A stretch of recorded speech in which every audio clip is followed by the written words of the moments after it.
Hey everybody, welcome to the Hang Up here on the line. I just realized I have my big headphones on instead of my small ones, so I'll switch those at some point because I don't have really cool little like ear things on top or anything like that.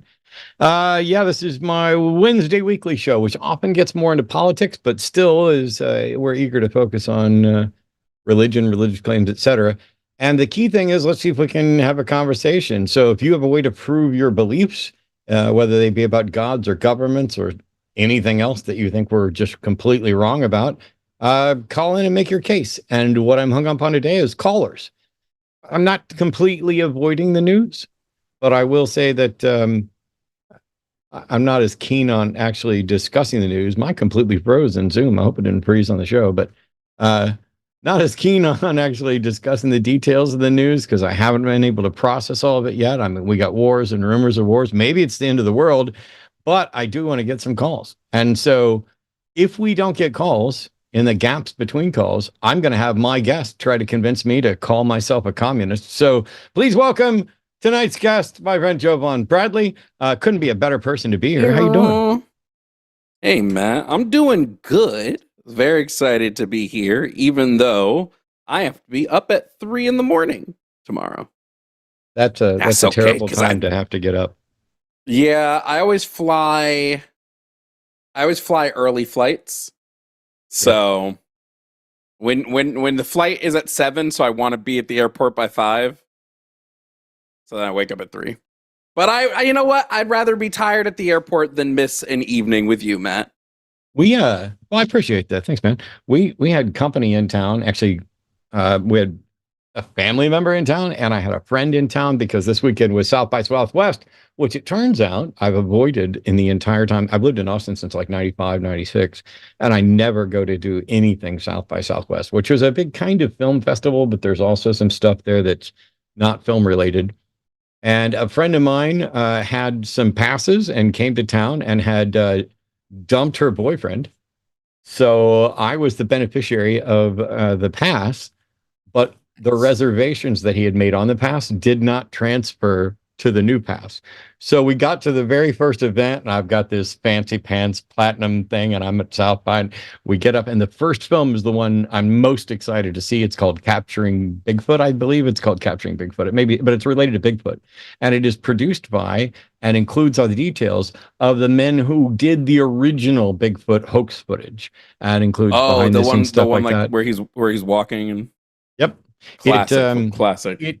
It should be devastating to the Bigfoot community, but I'm pretty sure, given what we've seen of the world, it won't be. Just like taking folks to the South Pole and showing them the sun never set for 24 hours did not change the flat earthers, or many of them. It changed some of them, but not all. And so did you ever see those old like Animal Planet shows? Or I think it would also be on like Discovery Channel or whatever, or the History Channel.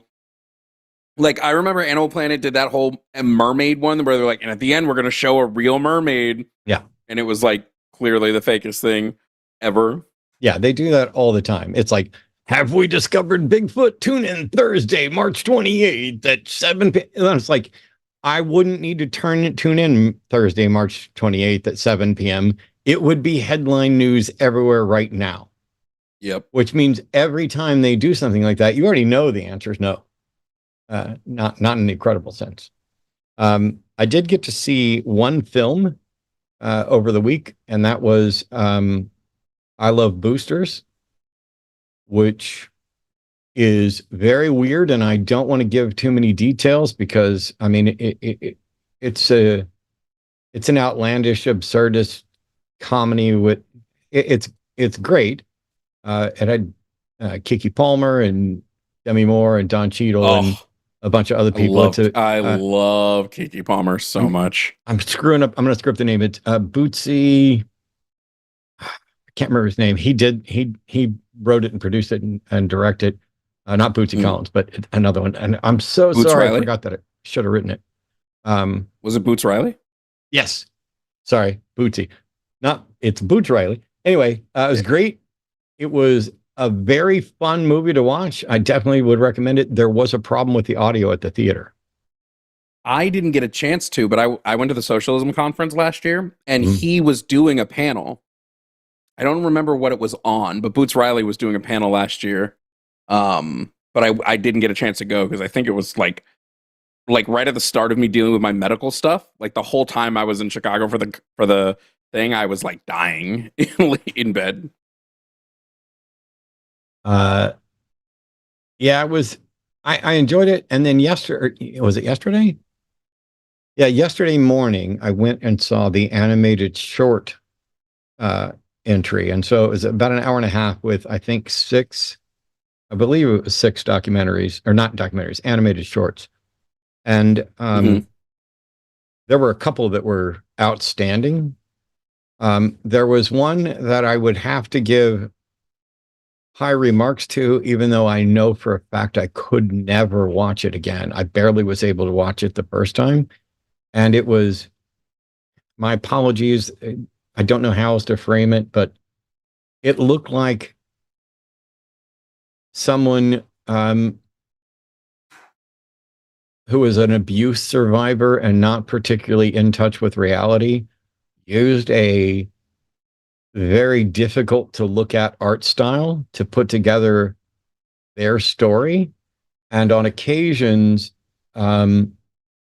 it would switch into first person, but it would also have this jarring frame rate that literally made me nauseous. Now, I don't get nauseous from like first person stuff. I used to run the number one Counter-Strike team on the planet. I can play first person shooters. I can game. There was something physically disturbing about this where I had to keep looking away. And given the subject matter that they were dealing with, I suspect it may have been intentional. And on that front, I think it was brilliant, but I did not like it and couldn't give it a high score. There was another one there that was called In the Beginning that I really liked. There was one there called Hag that was really good.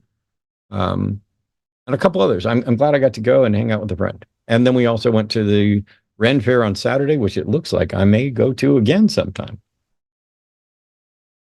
I got to after our show on Sunday and after I finished up with Jimmy, I watched like the last little bit of the Oscars. Wanted to root and hope that Sinners won Best Picture. It lost. I was depressed. I have not seen it yet, so I cannot possibly give any assessment. You're missing out on the best movie of 2025. I want to watch it. I heard the same thing about the one that won, I think. One Battle After Another. One Battle After Another. There were people messaging me all year saying, oh, you need to go see this. You'll love it. It's great. I have not seen it. I'm behind on so much stuff. I'm even behind on Marvel stuff. Like Wonder Man is out, and I haven't watched it. Matt, Wonder Man might be the best Marvel thing since Infinity War. That's what we've heard from some people, but also we've just been crazy busy. And I want to watch Wonder Man, but also today they released the trailer for Spider-Man Brand New Day. So looks like the best Spider-Man. Looks like it's gearing up to be the best Spider-Man movie. Yep. And I got my predictions, but none of that has anything to do with my hang up show. So Jovan and I are here. And if you are a theist or right wing or a MAGA or a hater or just confused or whatever, if you think we've managed to get something wrong and you have a way to show us and convince us of that, by all means, call in. We've got callers already if you're ready. I'm ready to be convinced that God is walking among us in some way, shape, and form. Let's do it. As a reminder, this is a call-in show, and we will read super chats afterwards. But Jovan may need to leave in about 2 hours, and if so, I'll be reading the super chats at the end by myself. So here we go.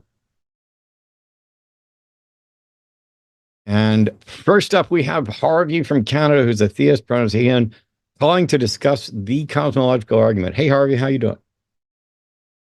I'm good, Matt. How are you, sir? Pretty good. You say the cosmological argument. I mean, that's a category of arguments. Are you talking about like the Kalam, or do you have a different one? Yeah, the Kalam specifically. Okay. What about it? Well, I think the Kalam, as I understand it, provides pretty significant evidence for the existence of God, and I'd like to just walk you through it, and you can object at any point where you might disagree. I'm assuming you will. Can I object now, since I already agree that an argument doesn't provide evidence? An argument is an attempt to justify a claim, hopefully with supporting evidence, but an argument doesn't provide evidence. But also, are we in agreement that the Kalam? Are we in agreement that the Kalam cosmological argument is everything that begins to exist has a cause for its existence? The universe began to exist, therefore the universe had a cause for its existence, and that's the entirety of the Kalam? No, I would not. I would not agree. I think I know where you're going. Then with you're this because factually I wrong. actually saw a video. I mean, you're factually wrong. Hold on. In what way? I'm sorry. Hang on.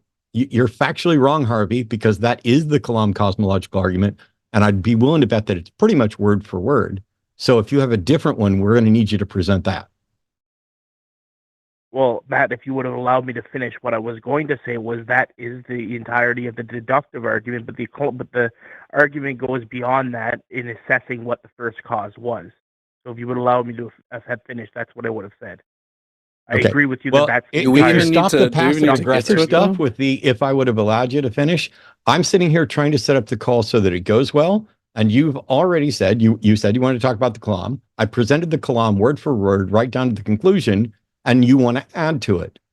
All you had to do was say, I'd like to extend something to the Kalam. But we're trying to make sure the conversation here is fair enough.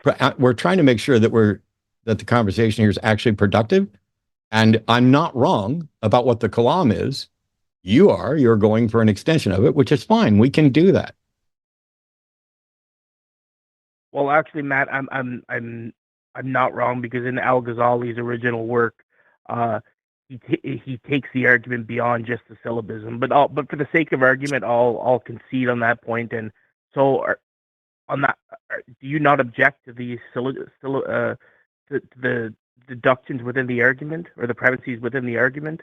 Yes, I object to both of them. I think that the first cause. Yes, I think that both of the premises in the Kalam as I presented it are dubious at best and not acceptable. Okay, so premise one, whatever begins to exist has a cause. This seems pretty self-evident. What do you take issue with? I do not think that it's self-evident that everything that begins to exist has a cause for its existence. We do not have a full understanding of causality, and there's the notion of simultaneous causality as well. So do you have it? But everyday experience indicates that whatever begins to exist as a cause. Do you have any examples of something coming into existence uncaused out of nothing in nature? Do you have one example of that? No, see, and this is fallacious, because first of all, we don't rely on everyday experience and then make a conclusion from this specific to the general or overall rule. But additionally, it's not up to me to come up with a way to show that it's not true in some circumstance. It's up to you to say that it must be true in all circumstances, because you don't have any way to investigate the origin of the universe. Meanwhile, I don't have evidence of anything coming into existence. I'm still talking. I don't have any evidence of anything coming into existence. We have the universe that we're experiencing, and within it, things change, but I don't have evidence of things coming into existence. Okay. But would it be, so I think let me ask you this, what standard of evidence would you accept?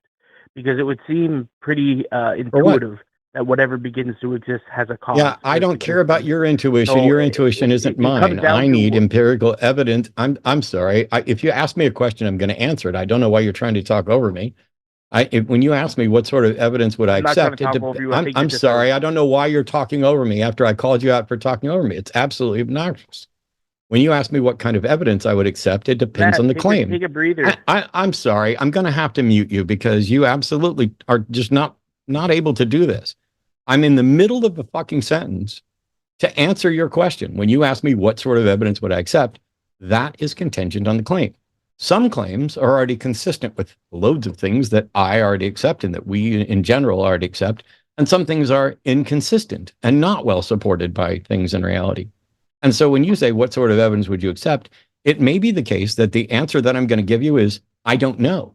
Because I may not know, I don't know enough about the specifics of the claim, and I don't necessarily, I haven't had an ability to sit here and say, for this claim, this is the sort of evidence that would and should convince a reasonable person. So I can't answer your question that way, so I gave you this answer. Jovan, before I unmute Harvey, do you have thoughts on this? Because I don't want to dominate it. Yeah, I just think the kalam is silly for a couple of reasons. One, like I would just like it just pushes the burden, because then then it's always if the first cause of the universe is God, what was God's cause? The claim can't be everything has a cause except for God. And then my other issue with the kalam is just I'm pretty sure I adhere to the persistent universe theory. So Yeah. the universe has just always existed. So I have no reason to believe it hasn't. Yeah, I'm with you. So the first premise is dubious. The notion that everything begins to exist has a cause for its existence is an attempt to change, because the original versions of this were everything has a cause. And then when that got to them to basically say, oh, well, then does your God have a cause? They're like, oh, well, God didn't begin to exist, so it only applies to things that begin to exist. Yeah. It could also be viewed as things that change had some driver for that change. It works about the same way. But the second premise is that the universe began to exist.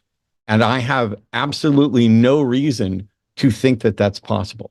Whether or not the universe was persistent and changed is one issue, but also the current Big Bang cosmology has time beginning with the expansion. So literally, there is no time at which the universe didn't exist, which is equivalent to eternal in one context, but not in another. And if you want to talk about before the expansion began, that may be an absurdity. It may not. I don't know how to address it. So let's bring Harvey back and see what Harvey has to say. Hi, Matt. So thank you for bringing me back on. And the first thing I would like to clarify is that I was not talking over you. I think there's a delay in the call. So I think when you're still talking, it sounds as though you're finished, and vice versa. So I actually have a great deal of respect for you. I've been following you for many years. So please know, in no way am I trying to talk over you. I think that was just a delay in the call. So I would actually like to address what the other gentleman, I can't see his name on the screen, I forget what his name is, what Jovan. he said about Jaquavius. Yeah, so you made the point that, if I understood you correctly, that the kalam is a silly argument because it states that everything has a cause for its existence, and that somehow the theists are acting on the presupposition that God is immune from that. And that is simply not an accurate description of the argument. The first premise is not everything that exists has a cause; it's everything that begins to exist has a cause. So I just wanted to provide that clarification. Yeah, the assumption would be that you're making would be that God never began, which I would just say is an assumption born from no evidence, like the rest of the claim is. Well, it's actually not an assumption. It's a description that we're applying, but you can't go back infinitely in time and have an infinite number of causes. So at some point there has to be a first cause. You could if time was Matt, infinite. You brought yes, up. You could. Wait. I'm sorry. Really quick, Harvey. If infinity exists, then yes, you can, because it would never end. That's just the basis of infinity. So what is it your position that infinity exists as an actual concept? I would definitely say infinity exists, yes. Yeah, but is there an actual infinity? Do you believe it subscribe to an actual infinity or a potential infinity? I don't know what you mean when you say an actual infinity versus a potential infinity. Well, a potential infinity is like modern set theory in mathematics, for example. There's potentially an infinite number of numbers that you could divide an infinite number of times, but that doesn't mean there's an actual infinite number of things. So that would be the difference. Oh, well, yeah, I would need you to demonstrate to me that there cannot be an infinite label of causes, right? If you're claiming that there cannot be this thing that exists, yeah, I would need you to demonstrate that for me. Well, I'm actually prepared to do that, because that's where I was going. I was so happy to hear Matt while I was muted, Matt bring up the second premise, and because I called in with the intention of proving that the universe began to exist using a philosophical argument from the impossibility of an actual infinite number of things. Oh, see, no. The universe, that's not how you would prove that the universe began to exist. what we know, what we are able to investigate, because we only have one universe, we'd have nothing to compare it to. We have no time machine and we can't go back there. All we can do is we have the Big Bang cosmology, which is a model that best describes the current observations. And in that model, time begins at the moment of expansion. So prior to that, there is no prior to that. It's absurd. And so what you're then saying is that absent our local presentation of time, there must be some other time. And that doesn't prove that the universe began and didn't exist in some way from the beginning of time on, if time had a beginning. And if time didn't have a beginning, then you don't have a problem. Or I don't have a problem. But you just said that what I said, Harvey, is that the current Big Bang cosmology model has time beginning with the expansion. Right. I have no issues with that. Okay. I don't have any issues with it either, but I don't know if it's accurate. I'm just willing to accept that that is the best supported model by the scientists. And by the way, those scientists, and a couple of them are regulars on the channel, do not reach your conclusion, which is why when William Lane Craig tried to argue this against Sean Carroll, he fell horribly. And even, Alan Guth of the Board-Guth-Lincoln model showed that Craig didn't understand the model. So how would you go about proving that the universe had a beginning, which is the second premise? What would you use to do that? Well, as I preface the conversation with, I'm prepared to demonstrate that philosophically by demonstrating Harvey, that there cannot be an infinite number of Harvey. Matt, I'm going to apologize. Matt. Yeah, I'm going to apologize because this is really annoying. I'm asking you how to do something. And instead of telling me how you do it, you go back to, as I said, I would do this with the philosophical blah, blah. I need you to explain to me how you think you would be able to demonstrate that the universe had a beginning. Go.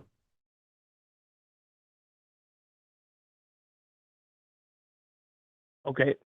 So if the universe never began to exist, if the universe is eternal, then that would mean that there are an infinite number of past events. But that is not possible because you cannot count to infinity. While there are potentially an infinite number of numbers of abstract sets, you can never reach the point infinity. So in contrast with that, you can never count down from infinity because you would never reach today. So because we can't count it, that means it couldn't happen. The number of past events. No, what I'm saying is because if the universe is infinite, the number of past events would have to be infinite as well. Because you cannot count. I don't see. Even if that was true, I don't see an issue. Well, no, but even if it was, it's a gross conceptual error because you are both trying to suggest that infinity is not a quantity, which is correct, and then you're trying to quantify infinity. I've actually done no such thing. Okay. Well, I think there's also a category error here because we're not saying there's an infinite number of past events. What we're saying is essentially you can always add another event to the count to the list. There's never been a time where there hasn't been an event. It's like saying that you can't count from 1 to 2 because when you're at 2, there's an infinite series of divisions between 1 and 2. It's like the Zeno's paradox thing.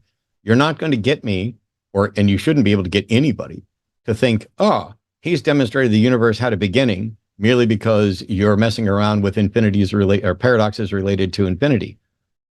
All I'm saying is that as far as we understand time, there was no time where the universe did not exist. And you've already accepted Big Bang cosmology, which means you agree with that. I do. So it's absurd then to talk about. But my point is, then it is absurd to talk about before time, right? Yes, I would agree with that. There, you can't Cool. talk Then we're on the same page. before, And the because it's universe before may time have existed and has existed for all of time. And it's absurd to talk about things beyond that boundary. How does a God exist in that boundary? How do you make the case for that without it being absurd, since you've already acknowledged it's absurd to talk about before time? Well, that's actually a separate point, because that would not be an objection to the argument. What it would do is demonstrate that Matthias had it wouldn't bear an objection to the problem. But since you brought it up, I'm happy to address it. God is not a being that exists outside of time. God is a being that transcends time and isn't bound by the laws of our universe. What does that mean? How does that work? How does what work? How is it possible? How does God transcend time? I'm sorry. How is it possible for something to transcend time, to exist outside of time? Because prior to the creation of the universe, there was no time. Therefore, God transcends time, and then he enters time at t. A lot of 0. assumptions here. Even my dog is pissed at you right now, because I literally said, how can it be that something exists outside of time? And all you did was assert that God can do that. Well, you're asking me for a depiction. What I'm doing is I'm conveying a description of God.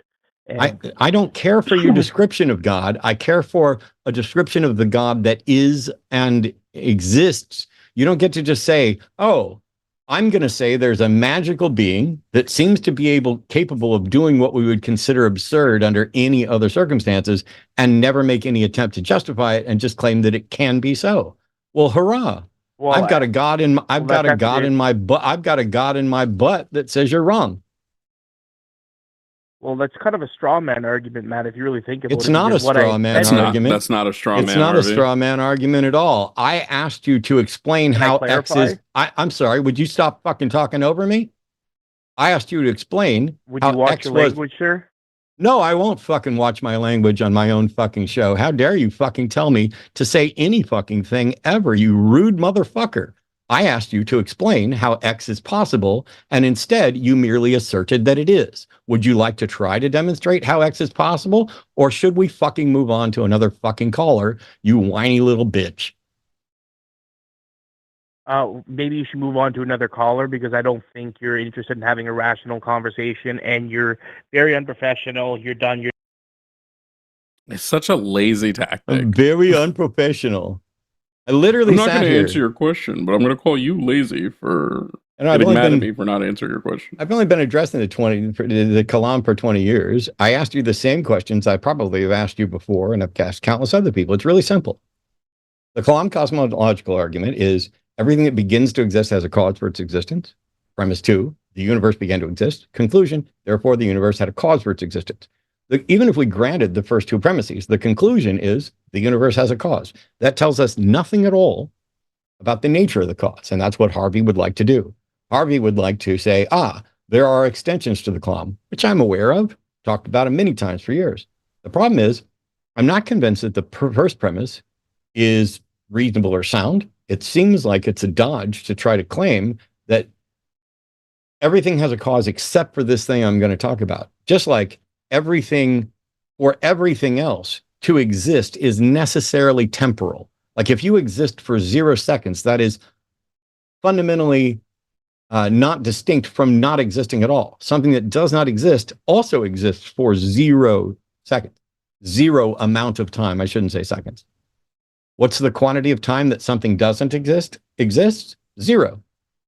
What's the quantity of time that you think God exists? 0. Because you have God existing absent time. You have some cause existing or being capable of doing something absent time. But causality, like existence, is necessarily temporal. Now, whether or not there's circular causality, whether or not there's a number of different models of potential causality. And for that, I'd recommend you talk to Dr. Aaron Adair or Dr. Blitz or any of those guys who spend much more time doing this. But even if we granted the first premise, the second one is that the universe began to exist. Neither Jovan and I are convinced that it's true. I gave you the opportunity to try and demonstrate it. You basically said it must be the case because you can't have an infinite series of causes. And neither one of us was asserting an infinite series of causes necessarily, although I think Jovan accepts that as a construct or a concept that's not necessarily disproven. But in any case, then you're basically, all the Kalam is doing, even with your extension, is saying, hey, at some point, things changed, and there had to be some reason for that change.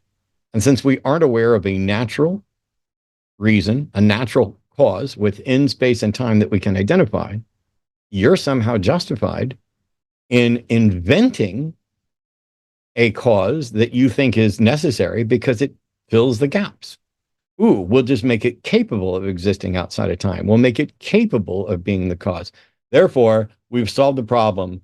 There must be a cause, and it must be capable of being the cause. And that means no matter how absurd it is for anything else, this thing is an exception to it. It is a monstrous case of special pleading. But since evidently you can't handle grown-up language or waiting your turn, we'll move on to another caller. But thanks, Harvey.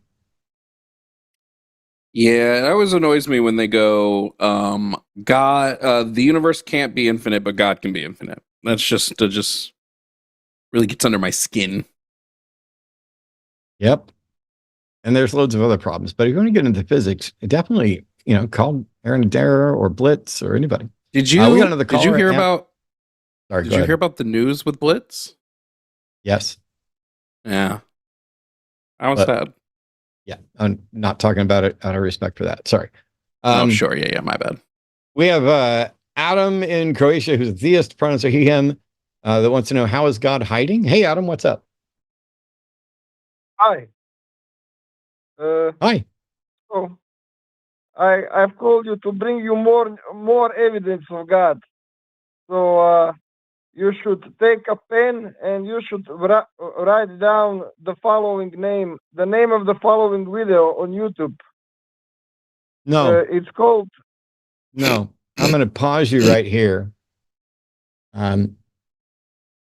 So first of all, I don't have a pen handy, and I don't write down the names of videos. I'd be happy to type it in, but we're not going to let you advertise a video. This is about conversational interactions.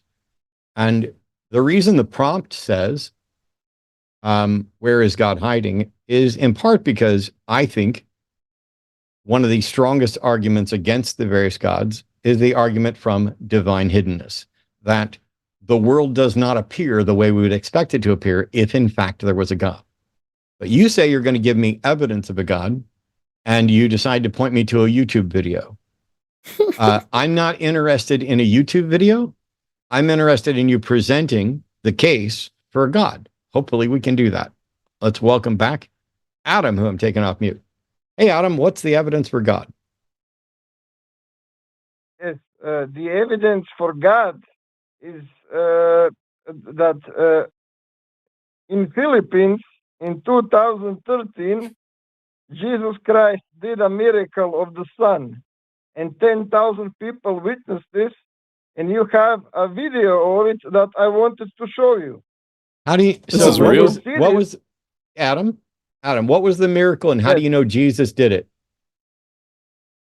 Because they were praying that prayer that I gave you the last time. Yeah. And when they were praying, Adam, I really need you to listen carefully and answer the question I'm asking, and not the question you wish I had asked. What was the miracle, and how do you know that Jesus performed it? Because I have personally lived through supernatural experience when I was praying that prayer. So I completely believe in it. I don't care what you believe, Adam. I care what you can demonstrate. So what was the miracle? Well, I can demonstrate by what was the miracle? What was the miracle? The miracle was the miracle of the sun. What was the miracle of the sun? What does that mean? The sun started pulsating when they were praying that prayer. 10,000 people see it, you have Okay. a video of it. Okay, listen. Brother. Let's just say for a second that I believe you, that 10,000 people saw the sun pulsating. How do you know Jesus did that? Because I know it in my heart, because I have lived through supernatural experience when I was praying that prayer. Adam, you know it in your heart. How can I know that it's Jesus? Did you pray the prayer that I gave you? Yes. Brother. Sorry, I didn't hear you. Yes, I prayed the prayer that you gave me. You did, Yes. in a proper way. Well, I did it as instructed, but I don't remember now because it's been a couple weeks, right? Okay, then at one point I believe that Jesus will keep to his promise, and you will feel what I felt at one point. Adam, But in the I'm not meantime- interested in Adam. I'm not interested in what you believe or how strongly you believe it. I need to know what you can demonstrate. Last time you had me say a prayer. I did it. Nothing happened. This time I'm asking, how can I know? How can Jovan know that this miracle, which we don't even necessarily believe happened, but if it did happen, how can we know it's Jesus? You can know that it happened because I can demonstrate and prove it to you by showing you the video of it, because it's on No, YouTube. sir. No, sir, Adam. I'm sorry, but YouTube videos don't prove that the event happened, but I've already conceded that for the sake of this argument, I'm going to give you, I will say, yes, that definite 10,000 people claimed that, and that video is accurate. I'll just say that right now. How do I know it's Jesus?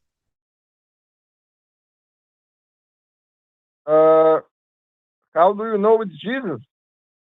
Well, that is the best that we can get. And until Medjugorje thinks I don't believe you. I don't believe you, and I'm tired of you. So I will let Jovan see if he can get something better out of you, so that I don't just sit here and look like the angry guy. Adam, This is beyond stupid. You're not serious, right? You're pulling my chain with this, right? No, I'm completely serious. And this Okay. miracle in the Philippines Adam, that happened. Adam, Yes. Adam, the other day I witnessed a unicorn. Okay, this unicorn spoke to me and then it threw up ice cream. Do you believe me? No. Why not? I have a YouTube video of it. Yes, but I can see your eyes on the video, and of course I don't believe you. You haven't watched the video yet. No. I see your eyes, and I know you're not serious.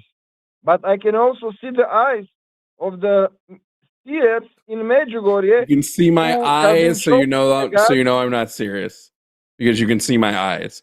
What God do you believe Yes. in? Who's your deity? Jesus. You believe in Jesus. Yes. And you believe Jesus came back to the Philippines. Through a sun miracle, yes.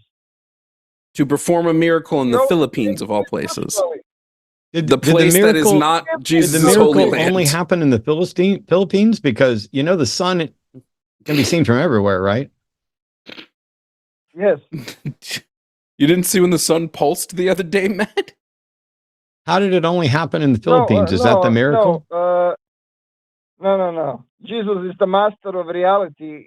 It's not for the same. You don't have to see the miracle in America if it happened in the Philippines. It was just for them. But that's not the way the sun works. Why did the Philippines get a miracle specific to them? Well, you got a YouTube video. You can't tell us? Because they were praying the prayer, and Jesus picked them that day. 1 million people pray to Jesus every night. Why doesn't the sun pulse for them? At one moment, it will pulse for everybody because God is preparing us for the end times. I can talk you God's 2 hours preparing us for about the end Medjugorje. times. God is Yes, preparing I us can for talk the you end 2 hours times, about huh? what's going to happen. When are the end times coming? Wait, when was this miracle performed? 2013. Oh, So no, it happens. It happens all the time, actually. Every Divine Mercy Sunday, which is the week after Easter, 10,000 devotees gather at Divine Mercy Hill at El Salvador City in Philippines to witness an inexplicable event that happens yearly. So you don't even know anything about this. It's not only not a miracle, it happens yearly. I think it's interesting, though, that this I, miracle happened in 2013 and we're still waiting for the end times. It's been 13 years. What's taken so long? do you want another sub miracle?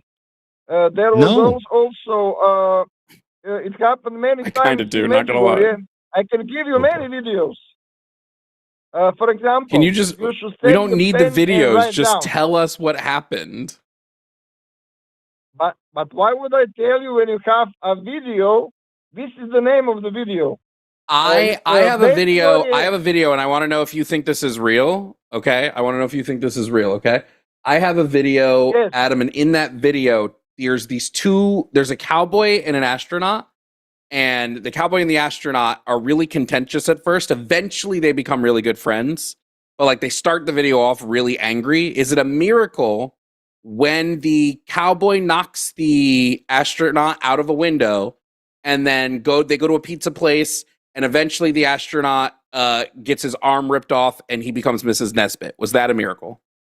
Also, they were toys. What does it say about you if you can be serious about the TV show? I'm sorry, Adam. I give nonsense to nonsense. I don't know what you expect from me. I'm only human.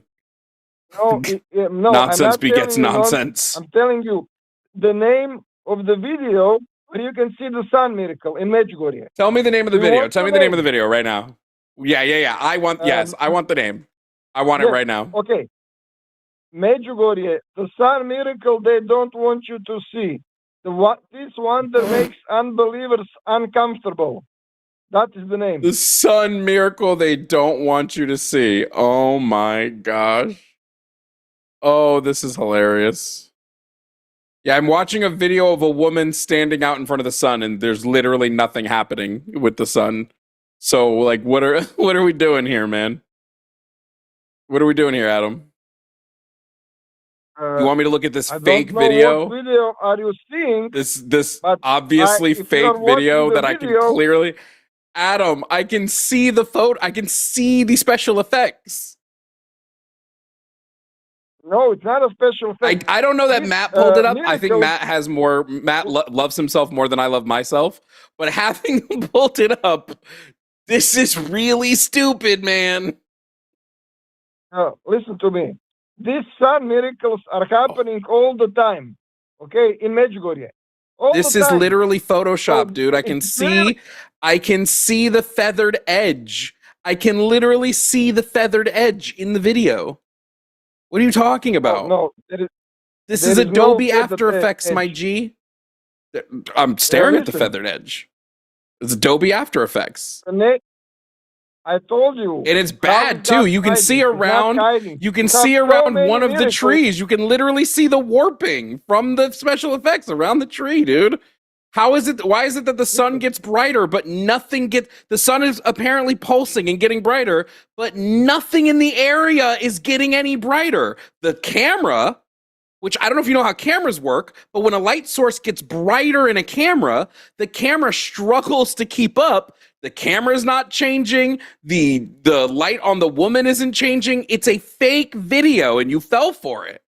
That's kind of crazy. No, it's not a fake video. Because it's clearly fake, homie. In Medjugorje all the time. No, if you can't exist, if you can't exist in reality, what are we doing here? And it's happening all the time. There's nothing happening. Nothing is happening. Nothing in this It's video is happening. This is the time. you're looking at a fake video, man. You're looking at a fake video. No, It's you are fake. playing It the is role. FAKE. You FAKE are fake. playing the role. You're I'm playing the the role? role of that Egyptian soldier that is going to run for What? the Egyptians through the open sea. What? That's your role. You don't believe What? in a miracle Hey, How much that is happening LSD all did the you time. drop before this call, Adam? hey, Jovan. Must have been a lot. We have another theist that Oh, beautiful. I'm going to say is not as ridiculous as Adam. So, Adam, when you come up with something better than a YouTube video that is fake, we're happy to listen to it. But if you just know it in your heart, I don't care. Thanks for calling. One of the things. Have you spoken to him before? Yeah. One of the things that we learn, or that is I'm a big fan of David Hume. David Hume is probably the philosopher that comes closest to my own thoughts on epistemology.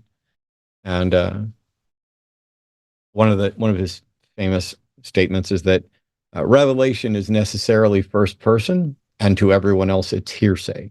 And so if you're calling in and just tell us that you know in your heart that God is real, or Jesus is real, or Yahweh, or whatever, that's fine. I can't say that you don't have a warranted position because I can't know your mind. What I can say is that your internal witness can never be sufficient to convince someone else, or should never. Because I think not only do you not have any way to differentiate between an actual interaction with a God and some non-God technology or delusion that you don't understand. I don't know how to tell the difference between those two, and I don't know that you do either. Now, if you can provide a way to tell the difference, that would be great. If you want to say, hey, I had a supernatural experience, one of the first questions I'm going to ask is, how do you know the experience was supernatural in origin rather than just something you didn't understand? And that's important because I have no reason to think anything supernatural exists or can exist. I don't even consider the supernatural an eligible possible explanation for any phenomenon. But I'm open to being wrong if somebody can demonstrate it. And maybe this caller here can. Ryan's calling from Texas, pronouns are he, him. Ryan says, my supernatural experience and default positions. How you doing, Ryan? Doing good, Matt. How you doing? Oh, this is that Ryan. Ryan and I are going to do Ryan. A thing on my channel. So yeah, how you doing?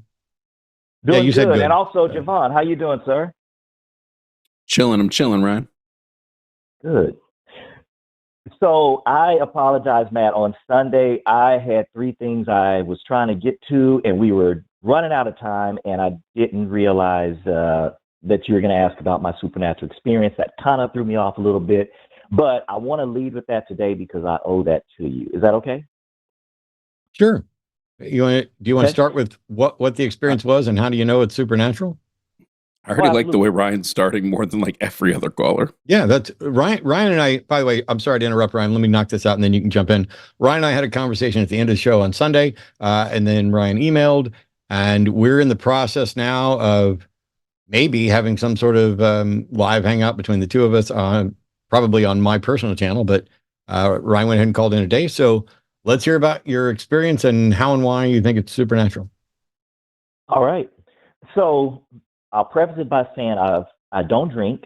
I've never been drunk. I don't smoke. I don't microdose shrooms. I've never been on antidepressants. I am very anti any chemicals that could compromise my neurochemistry, anything recreational, any of that. I'm vegetarian. I eat healthy. I work out. So I'll preface this by saying I've been vegetarian since I was 10 and never had any hallucinogens. And actually, one night I was asleep, and this is one of many supernatural experiences I've had. I woke up and I was levitating. I was in the air, suspended in the air above my bed. I called on the name of Jesus and dropped down to the bed. That is one of many, many, many supernatural experiences that I've had. I also had an experience when my daughter was when my ex-wife was pregnant with my daughter, I had seen her sonogram, and it totally changed everything, how I thought I was going to live my life. I went from wanting a motorcycle to, after this experience, not wanting a motorcycle because I wanted to live to see my daughter. But what happened was, after I saw her sonogram, and I realized I have a daughter that's coming into this world, I am on my way down 635 here in Texas, early one morning, and a truck comes flying onto the highway right at Oates and 635. Not sure if you're familiar. And I see it out of the right corner of my eye. And before I know it, this truck has cut off everybody on the highway and is trying to jump between me and a vehicle in front of me. I'm going probably about 65 miles an hour. And to try to avoid getting clipped by this truck, I cut my wheel. That sends me into a spin all the way across 3 lanes across the highway. Didn't hit anybody. I end up in the field right there at Oates and 635. And as I come out of the spin, never flip the truck, come out of the spin, I am headed back on the highway. I cut the wheel. It ended up popping 2 tires. I flip sideways 4 times. And as I'm flipping, I pray, God, I just want to live to see my daughter. Please let me live to see my daughter. And with every flip, the ceiling's caving in, the glass is shattered. I still have scars where the glass went through the side of my elbow. After the 4th flip, I literally land on my tires. And I sit there, and I'm like, there is no way. I'm looking around. Truck is completely just, everything's everywhere. Ceiling's caved in, glass shattered, and I'm fine. Now, some people will say, well, that was coincidence, but what are the odds you spin across a highway, 360s, into a field, flip sideways 4 times, pop up in the air, land on all 4 tires, and you're safe? What difference does it make what the odds are? But let's say, what are the odds that there's a God that shepherded you through that? How do you calculate those odds and compare the two? Well, I always leave room for doubt as well as faith. And I think both positions require a certain amount of potential doubt and faith, whether you're a theist or an atheist. So I totally that's not what I asked, and I don't have faith. Faith is the excuse people they give for believing things without a good reason. If you have a good reason, you have a good reason. And if your argument that this was supernatural and God are, what are the odds? Well, you have to finish that argument and show that the odds that it was supernatural and the odds that it was a God are greater than the odds that it was not.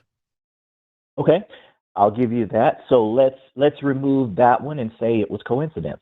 How about the levitation? I wanted to ask about that for a second. Has it only ever happened to you once? That particular event, yes. And have other events happened to you in the, like, sleep-wise, like you're just waking up and something like this happens? I've had what most people would refer to as sleep paralysis. I've had that. I've had, and I know that can be a natural recurrent phenomenon. But you know that sleep paralysis, one of the things sleep paralysis does is it can literally make you think you're floating in the air because your brain is trying to, like, reconcile the dream state that it's in versus the fact that it can't move. So you start, well, maybe not hallucinating, maybe you're more dreaming. So, like, it seems like you already know the logical and natural answer for you floating. It was a form of sleep paralysis.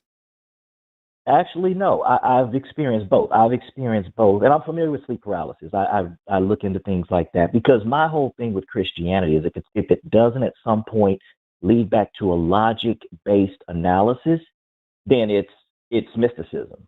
So when I went through my atheist experience, when I came back to Christianity, I said, you know what? I am not dealing with anything that's mystical. I'm not dealing with anything that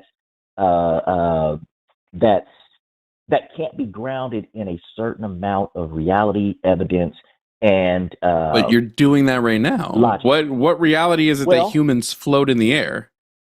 Well, here's one thing that I will say. I have had both the experience where I knew it was sleep paralysis, and I've had experiences where my eyes were literally open, and I either saw your eyes can be open in sleep paralysis. So, Well, my eyes were open when I was levitating. Okay, I'll give you another one. I have a relative who sold their soul. Wait. to Before Satan. we get, hold on. Before we Sure. get away from it, you know that you can, Uh-huh. your eyes can be open when you have sleep paralysis, right? Like you don't Absolutely, necessarily have to have your eyes closed and still be dreaming when you have sleep paralysis. So again, what you're describing just sounds like you're describing a sleep paralysis event, and you're not giving any indicators of why it would be different from one. Here's what's different. In sleep paralysis, it's called paralysis because you cannot move. When You're saying when you were floating, you were able to move. Conscious. Yes. When you were floating, you were able to move. I was levitating. Absolutely. I was levitating. I could feel my body. It wasn't sleep paralysis. I was not paralyzed. I could feel my body. I saw the ceiling. And when I dropped But to could the you bed, move? the bed bounced. Yeah, I could feel my extremes. I know the difference between the two. No, not could you feel them? Because see, that's a very interesting way to phrase it. Could you move them? My remembering of it is that I had control of my body, but my body was above the bed. When I dropped, I distinctly felt the bounce of the mattress. It's just weird to me that you keep avoiding answering, could you move them? Like, I could feel my body. I was in control of my body. It's different from could you move? Yes, but I'll tell you this. When you are levitated by a supernatural force, you can feel your body. It's not paralyzed, but I've done it. I've done light as a feather, stiff as a board, so I've been levitated. Oh, I could move though. Yeah, light as a feather, stiff as a board. How were you levitated? It was at a sleepover. And what methodology did they use? Because I'll say this, a lot of they people just chanted light as a feather, during... stiff as a board over and over again, and I floated. Interesting. Now, a lot of people don't know during electrical storms, sometimes people actually, due to electromagnetic fields and an interference with the electromagnetic fields, you actually can sometimes float, and that's happened during storms. I don't know if you're familiar with that. Was anybody sleeping next to you when you floated, or was this just a night you just happened to be sleeping alone? This is when I was sleeping alone. I was alone that night. And have you floated at all when there was someone next to you? No. Seems interesting. Seems a little convenient. Now, yes, sir. How do you know you weren't dreaming the levitation, and that when you have the sensation that you describe as hitting the bed, that was actually you waking up and interpreting it? Because I know the difference. I looked into it because I was like, I am not going So you're wrong, Ryan. Go down crazy here. Ryan, you're wrong. So first of all, I have a way to cut to the chase on this. Sure. Let's assume for a second that you did levitate, and that the source of that levitation is supernatural, which you have not established either or any reasonable case for either. And yet you start asserting that when you're levitated by a supernatural thing, you don't know that. You have no way of knowing that. So the supernatural isn't even a candidate explanation. But I'm assuming that you think it is tied to some sort of God, right? Yes, sir. Which God? Well, being that I've been in ministry, I have always seen it to be an attack from Satan. I have had a lot of satanic when attacks. I say which God, I don't need to know that you were in ministry. I'm just trying to get what do you think levitated you? So you think it was some sort of demon that levitated you, and Jesus freed you? Okay, cool. Yes. Thank you. So you think Jesus levitated you, or sorry, a demon levitated you and Jesus released you. Why would Jesus fail to give you a reasonable warrant to believe that that's what's happened? And why would Jesus want you to tell other people something that they could not possibly have warrant to believe was him? Well, I believe we all have individual experiences that we have to have a certain amount of faith. Like when I talk to you, I believe you're being sincere. I believe you're being honest. As I sent in my email, I've always found you to be very respectful. It's really strange, Ryan. This is not even in the ballpark of the question I asked. And I've already told you, I don't exercise faith. I have trust based on reasonable expectations. Faith is the excuse people give when they don't have a good reason. I'm literally asking you for a good reason, and you're appealing to faith. Okay, trust. I trust that when I speak with you, until you show me that you're a liar, I trust that you are telling me the truth. So Okay. I do have experiences that are personal to me, just as you do. So until you prove to me that you're a liar, I trust your testimony. This is why we I have don't know what court. that In has to do court, with the we question trust I asked. testimony. I don't know what that has to do with. No, you don't. I'm happy, Whoa. Ryan. I'm happy to Yes, believe sir. that you had some experience and that you were honestly trying to convey it to the best of your ability. I do not Mhm. accept that you have in any way demonstrated the capacity for reasoned understanding and an accurate interpretation of that, nor do I have justification to reach the conclusion you reached. Now, why would God set you up with a story to tell us that you can't justify and we definitely can't justify? Well, are you familiar with Tibetan monks? They levitate. Ryan, we're not going to be having a conversation on my channel because I keep asking very specific questions and you keep engaging in dishonest replies. So I'm not being I'm dishonest. familiar. It was dishonest because I asked you a specific question and you decided to suggest that, am I familiar with Tibetan monks because they levitate? No, they fucking don't. There's no evidence to reach the conclusion that Tibetan monks levitate. But even if they did, it would be completely irrelevant to whether you levitated, whether it was done by a demon, and whether Jesus helped you. My point has been ignored. You need to, I mean, we can't have a conversation if I ask you what justifies this, and your response is, are you familiar with Tibetan monks? Because that can't possibly justify this.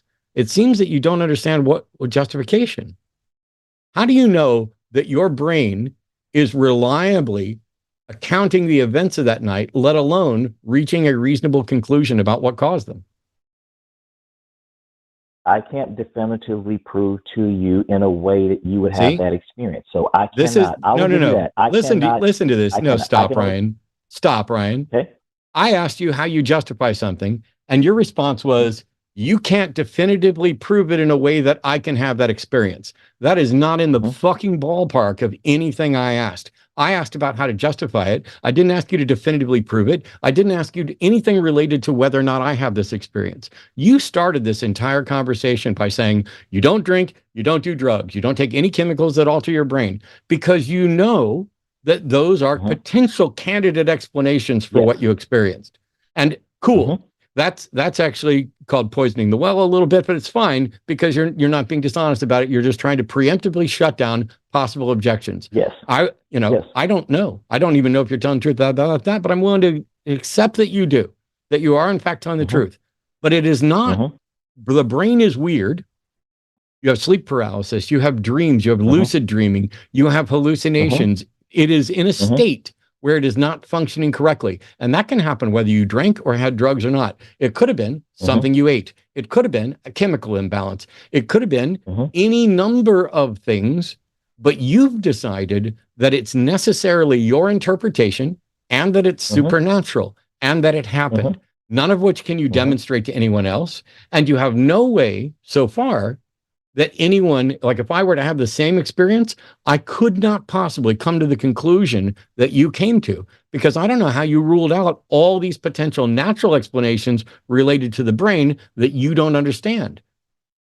Especially when you said yourself you have suffered from sleep paralysis. So it's just weird to me.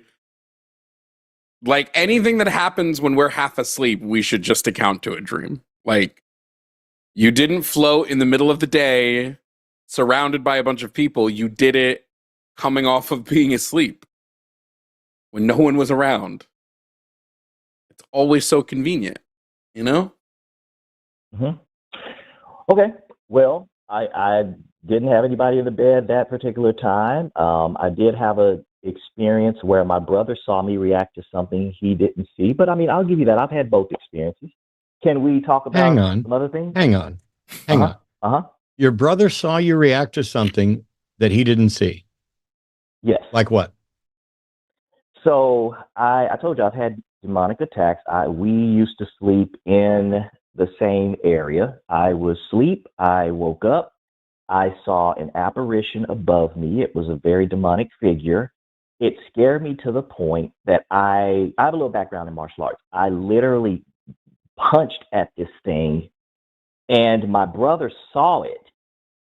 It was above me, and I know what I saw. I wasn't Wait, on did any he? drugs. I thought you said And he my didn't see it. brother, no, I saw this thing. I His opened brother my saw eyes and him. saw this thing. My brother did not see it, but my brother was on the floor, not far Have you, from This have me. you just been, again have you sounds like been sleep tested? paralysis. Have you been tested? Have you gone to see a psychiatrist, a psychologist to test for mental health issues?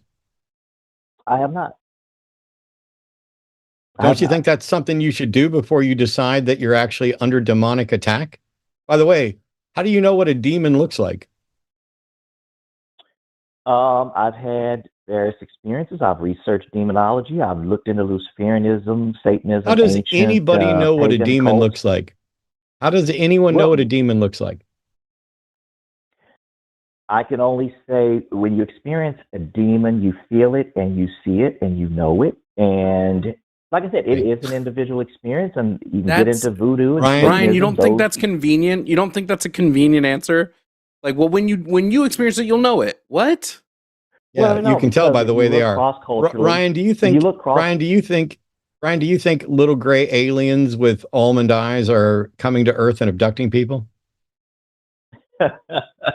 no, I've looked into that as well, and those people Why are there having why are demonic there so many experiences. reports? Why are there so many reports that describe the aliens with very similar, if not identical, features? Then, Because I believe those are demonic apparitions. I really do. The same thing when people see dead relatives. Dead relatives are demonic manifestations. And many times those people have had occult affiliation, tarot readings, Ouija boards. I had friends that did Ouija boards and did Bloody Mary stuff. Okay, And they Ryan, answer me a saw- question. Answer me this question. Answer me this question really Sure. quickly. I Sure. have done Bloody Mary hundreds of times. I Okay. used to sleep with a Ouija board next to my head as like a lap. It would Okay. hold my laptop on my bed because it was a flat surface. How Okay. come I've never been possessed? How come I've never seen a demon? maybe you are. Oh Well, shit! True. Is that why? I think That's why I have black think when skin. when you deal with the spiritual world, it is an individual experience. Not everyone experiences the same thing. I know someone who did ritual, sold their soul, and I the can demons. tell you, Wait. So the demons don't come after the people who are playing with the demonic. They come after the people who Depends. have Christ in their heart, so that they can like be kicked away. I'll sell my soul right now. I'll sell my soul. All I need a demon to do is to put $5 in my bank account, and they can have my soul right now. Right now. Cheap. That's selling a little how cheap. much I don't believe in demons. Yeah, Well, it's. here's what I I will literally say. asked. I asked about aliens, and instead of going down the rational route that we already understand, which is the reason they have similar appearance, is because these things have been reported in the media and appear in shows, and that Mhm. changes the social zeitgeist of what people think of an alien. Prior to um, Close Encounters, there were a wide variety of aliens, and even within sci-fi, Mhm. you'd have robots and you'd have Mhm. insects and all this stuff. It was all fancy, and then we narrowed towards a similar description. Part of Mhm. because the public impact of Close Encounters, Mhm. but also around that time, newspapers and stuff started broadly, or a little before that, broadly telling the stories of oh gosh, Barney and Betty. I've forgotten their last name, but Rubble. not Barney. But anyway, once the story started getting popular, then you have people going out to Roswell and claiming to see stuff, and you have masses Mhm. of people seeing stuff. And so you now need a rational explanation. And rather than going with, as we've known since McKay's Extraordinary Popular Delusions and the Madness of Crowds and all of the various psychological answers, and going with the I don't know, which is probably the right answer the overwhelming majority of the time, you're convinced that they're demons. And so demons has now become your, I don't know what it was, so I'm going to say it was a demon. Aliens must be demons. Dead relatives must be demons. You have no evidence for any of this, do you? Well, if based on my research, and this is very personal, based on my research into ancient occult, whether it's sex magic, rituals, cannibalism. I've researched these things, and demons have manifested. We see it in cave drawings. We see it cross-culturally. No, you don't. Across No, time. see, here's the problem, Dude, they Ryan. had no idea what they were looking at. They were cavemen. What you're taking the fact that things have been reported and interpreted by others as demons as evidence for demons. You have put the cart before the horse.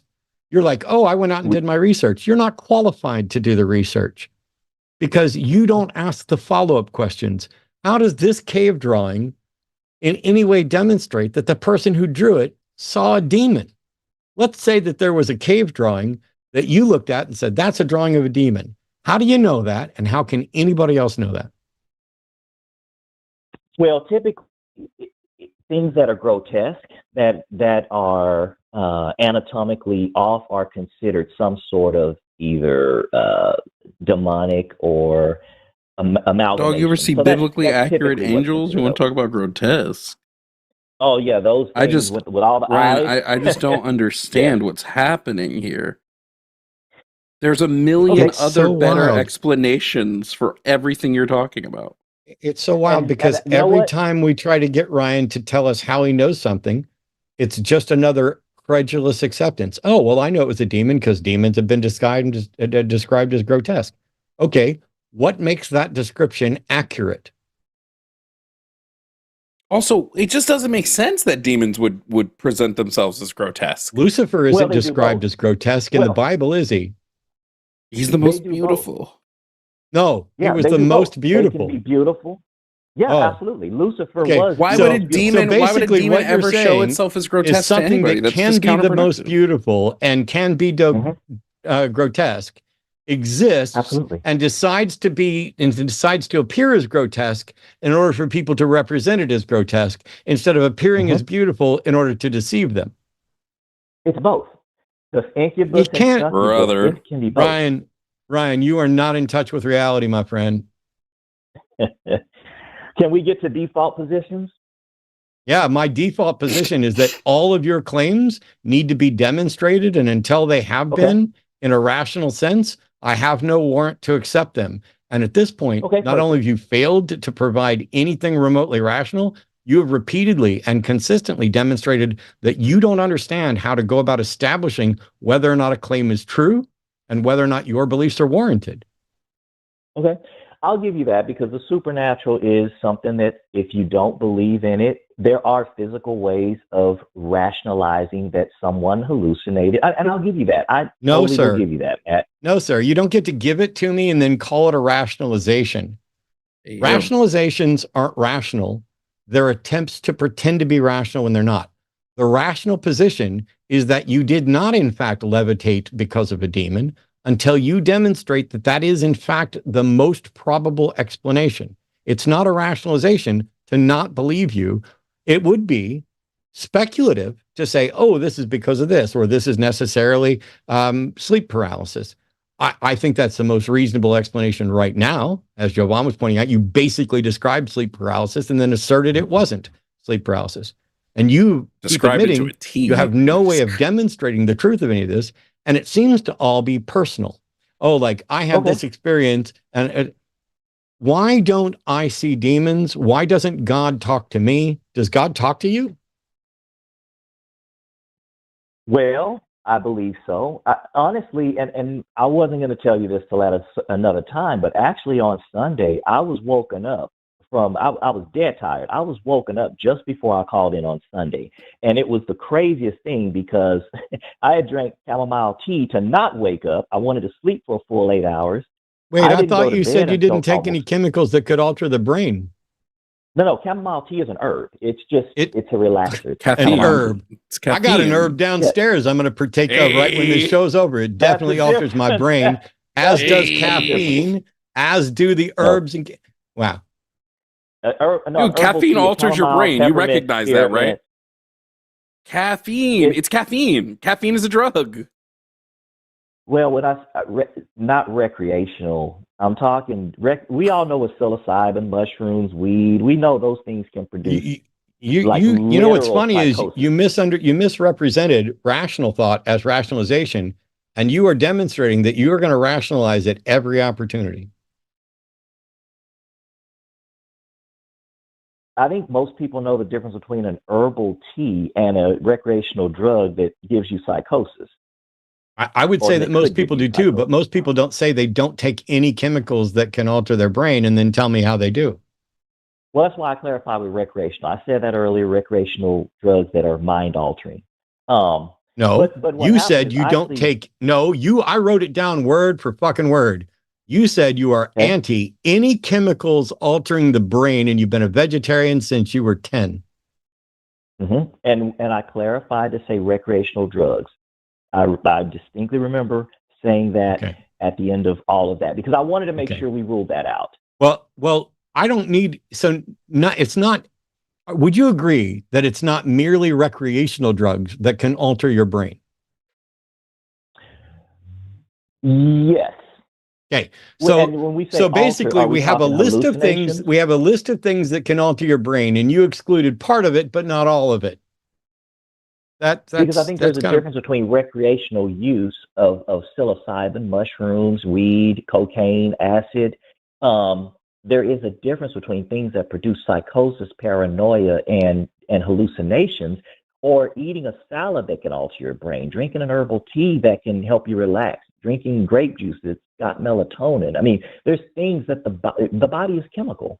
So yes, natural chemicals will enhance your brain capacity, your neurochemistry. The last thing I need is for you to give me any sort of lecture on the things that you omitted. I need you to present a rational justification for your beliefs. That's it. That's all I've ever needed. I don't need you to claim that Tibetan monks levitate, something that you can't demonstrate, nobody's demonstrated. I don't need you to rule out. You said a family member sold their soul to Satan. What did they get for it, and how do you know they have a soul that they sold?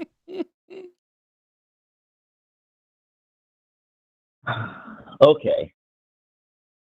I will say I can't demonstrate any of that to you, Matt. All I can tell you is the experience I had. And this is a waste of time. Then this is a waste of time. Wouldn't you, like, if you were sitting here trying to find the truth of something, and you were running a show saying, hey, call in and explain how your beliefs are true, and somebody called in to say, here's what I believe, but I can't demonstrate any of it, what would you do? Well, here's what I would do. I would listen and say, okay, what did you do in reaction to what you saw? And I would give them the same way I give you credit that I don't believe you're lying to me. I think we're having a rational conversation. That's the difference between you and I. I am interested in the truth, and you are not. Because a person who is looking for the truth is not going to sit here and waste everybody's time being rude to the people who are on hold, wasting everybody in the audience's time on someone who acknowledges I can't demonstrate any of this, because there's functionally, from my perspective, no difference between someone who cannot demonstrate their claims are true and someone who absolutely has false claims. If I don't have a way to tell the difference, you're just wasting time. Okay. So if I tell you that when I prayed, I saw this person, the pain that they were in, the excruciating pain they were in, went away when I prayed in the name of Jesus, you won't take that as evidence because you don't believe in the supernatural. And I give you that. I actually would rather talk about default positions. I didn't really want to get into supernatural because we don't believe the same on that. Only reason I ever mentioned supernatural. Yes, because I'm rational and care about truth, and you're not and don't. I'm sorry? We don't believe the same on that because I'm trying to be rational and care about truth, and you're not and you don't. Okay. All right.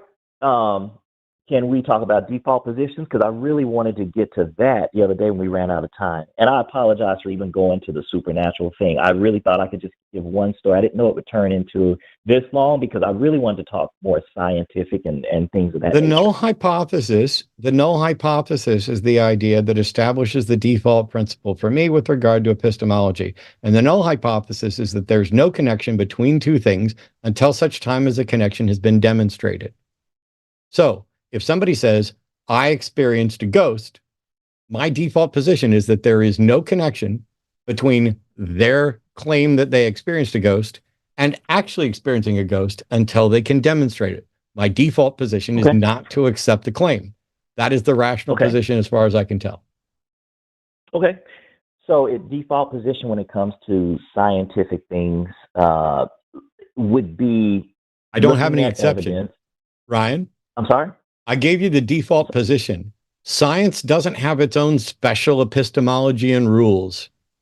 The default position is the same there. The default position in science is that there is no connection between the drug you just gave someone and the effect you're trying to ascribe to that drug until you can demonstrate it with evidence. The null hypothesis functions exactly the same in science and everywhere. My epistemology is consistent and universal. You seem to be having a different epistemology for claims that you think are supernatural.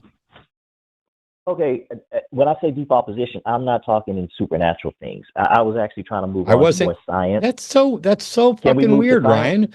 It's like you're not even listening.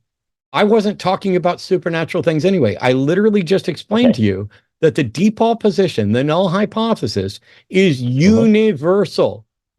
I have no way of, I don't even know what the supernatural is. There's never been any demonstration that the supernatural is real. I don't consider the supernatural a candidate explanation for anything, but I'm not the one making any mention of it. You asked about the default position and I told you what it was. And now you're trying to say, oh, I'm not talking about supernatural. Neither am I. I'm talking about everything. Cool. Here's a claim. That claim needs to be justified. Until such time as that claim is justified, the default position is to not accept it. Okay, and I agree.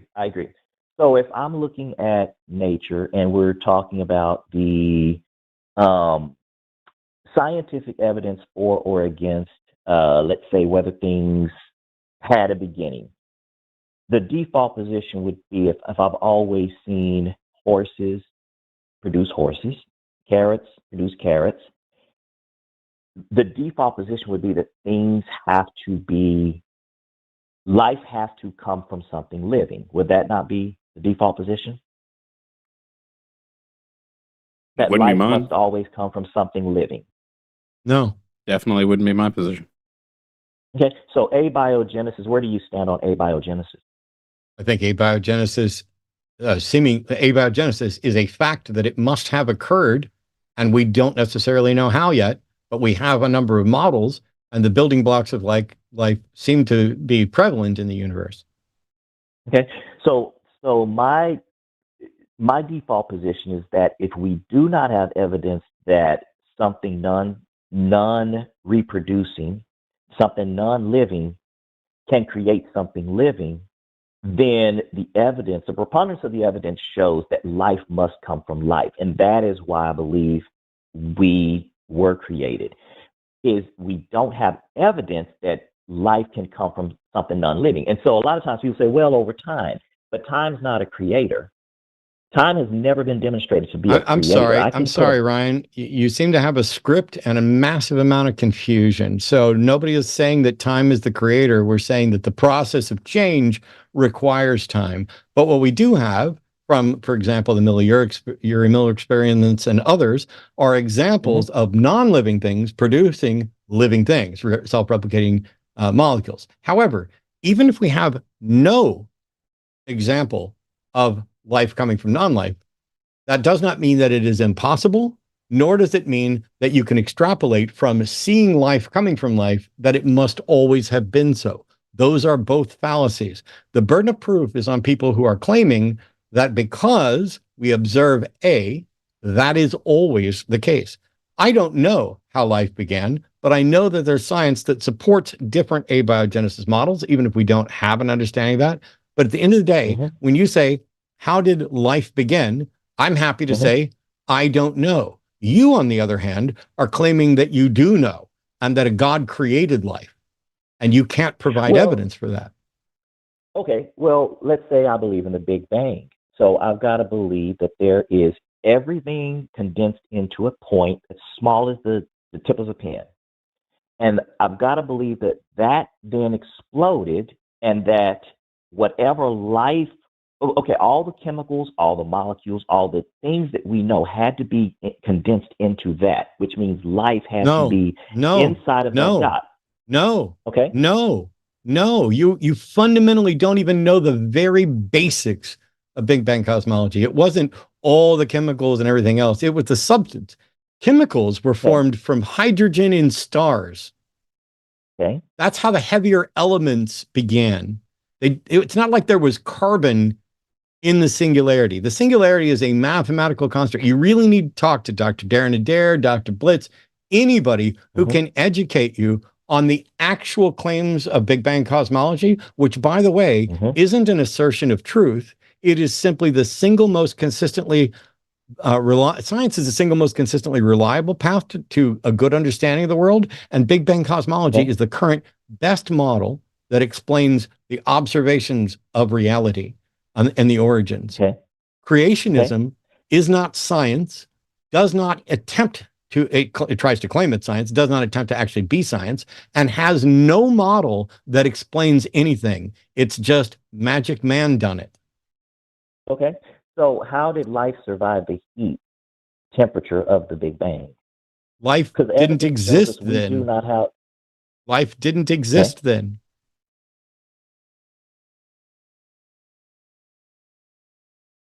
Life is complex, self-replicating molecules. When there was only hydrogen, there wasn't life. Okay, so I guess this is where I get back to reconstructing my worldview based on what the evidence presents, and my default position being that until I have evidence that contradicts the real material evidence, the granular evidence that I've got in front of me, I cannot accept a position that's purely theoretically constructed. So if a theoretical construct tells me that there is a bang that happens instantly, that everything, Jupiter, Mars, everything is condensed into this, and from that light... No, it's not. That's not what we're talking about, Ryan. This is embarrassingly bad. So first of all, nobody's requiring you to take a position on the origin of the universe, and you are too ill-informed and misinformed to actually be capable of doing it right now.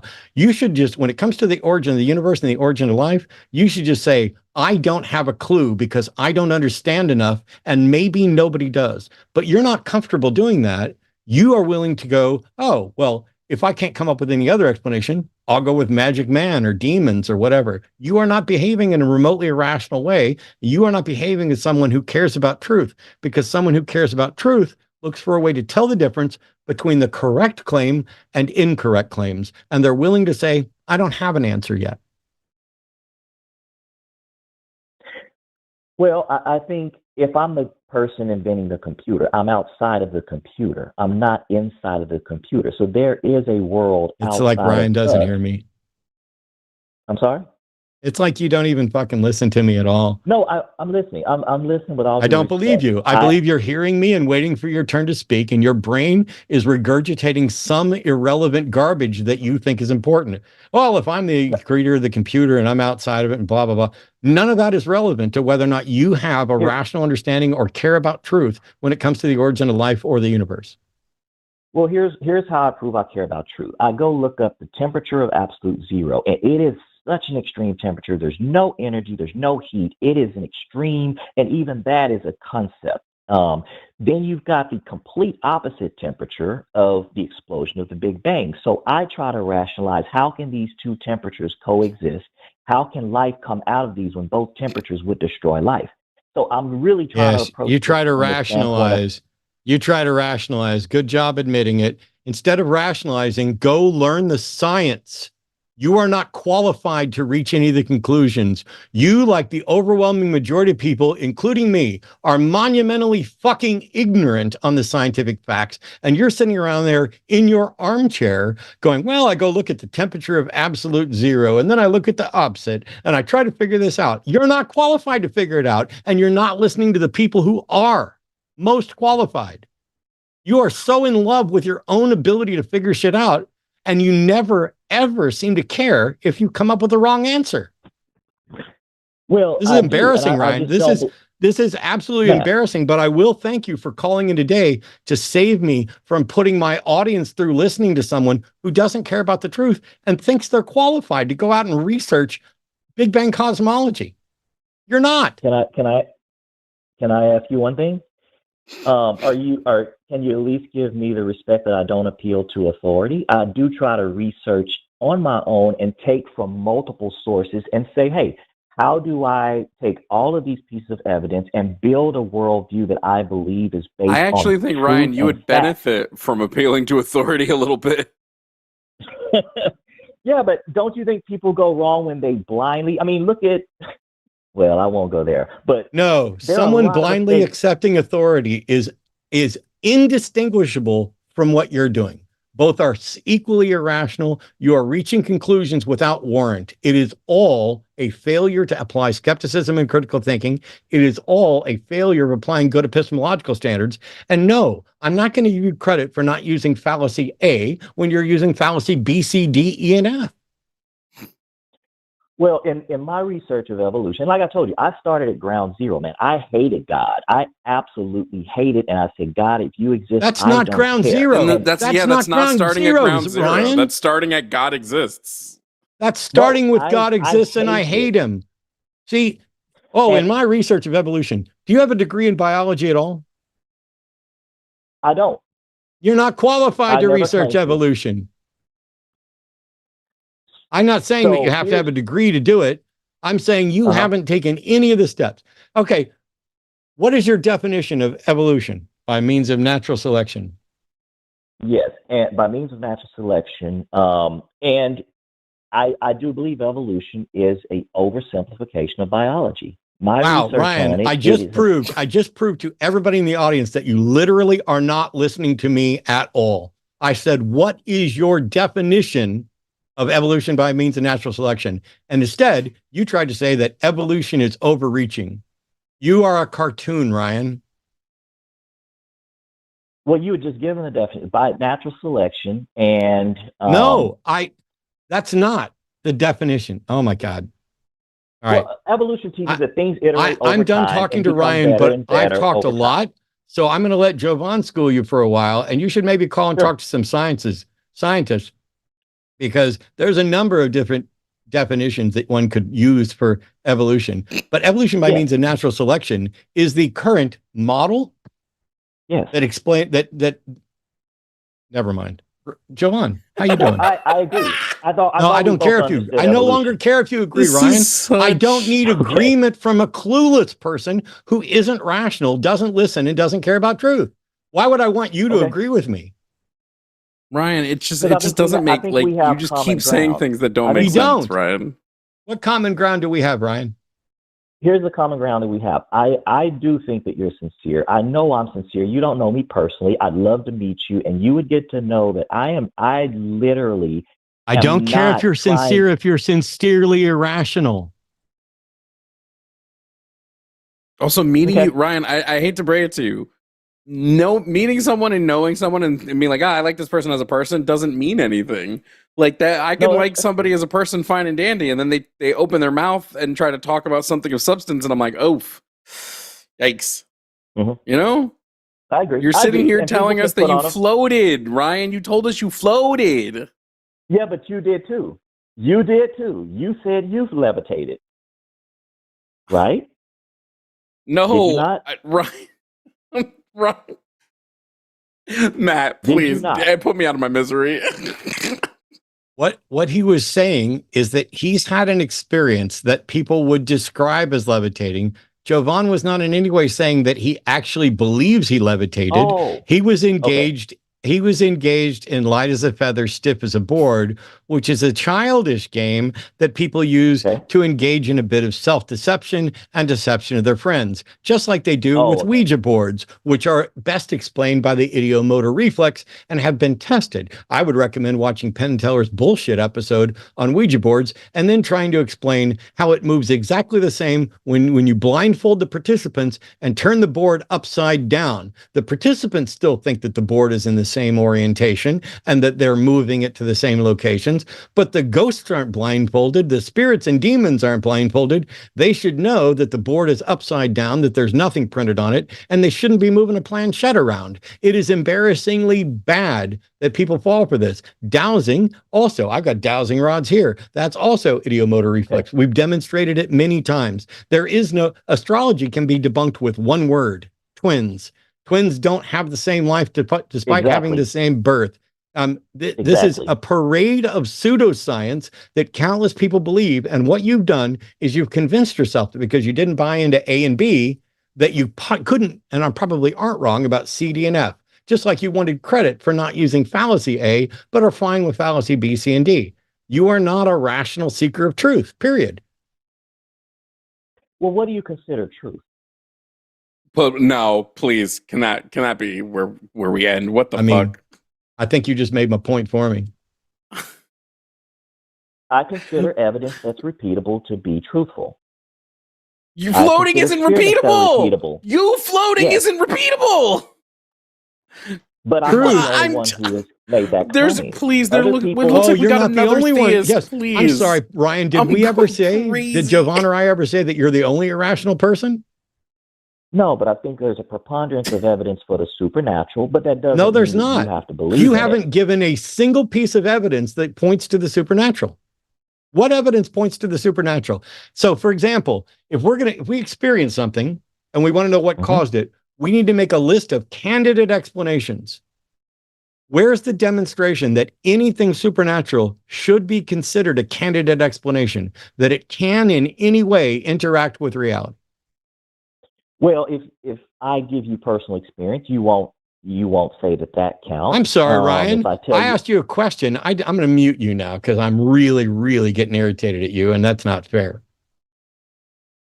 When I ask you, how does X, and you start with a list of, well, it can't be this, it can't be that, you're not doing anything.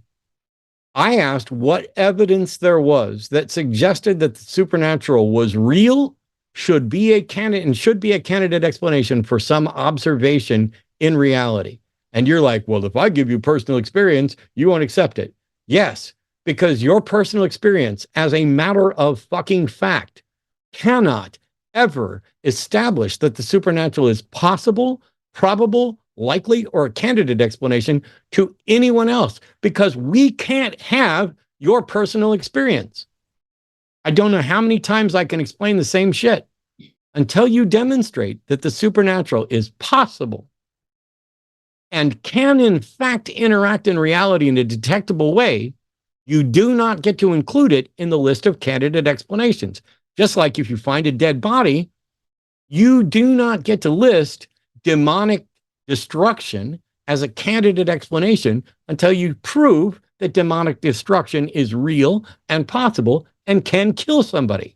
That's the way evidence, truth, and reality work. Please come back to reality and provide a justification. Okay. So what about miracles? I have a friend of mine whose father had lung cancer. The day of the surgery, they prayed just before the surgery. The doctor did another scan and the lung cancer was gone. Would you believe that? Come on, dude. It's at the hospital. Ryan. What is it evidence of? So let's say I agree with your completely anecdotal story that I have no way of investigating. What is it evidence of? Well, it's not typical for a lung chunk that's getting ready to I'm be sorry, I taken didn't out ask in what surgery. it fucking wasn't. Ryan, I swear to your fucking God that if I ask you what it was one more time and you start with what it wasn't, we are completely done. Is that clear? Sure. What does the remission of lung cancer, what is that evidence of? What are your candidate explanations? What are your candidate explanations for that event and why? The disappearance of a tumor they're getting ready to extract would be evidence of a miracle to me. Maybe not to you. I'm sorry, but to Ryan. Me, it would be. That's not what I fucking asked you, and I don't care.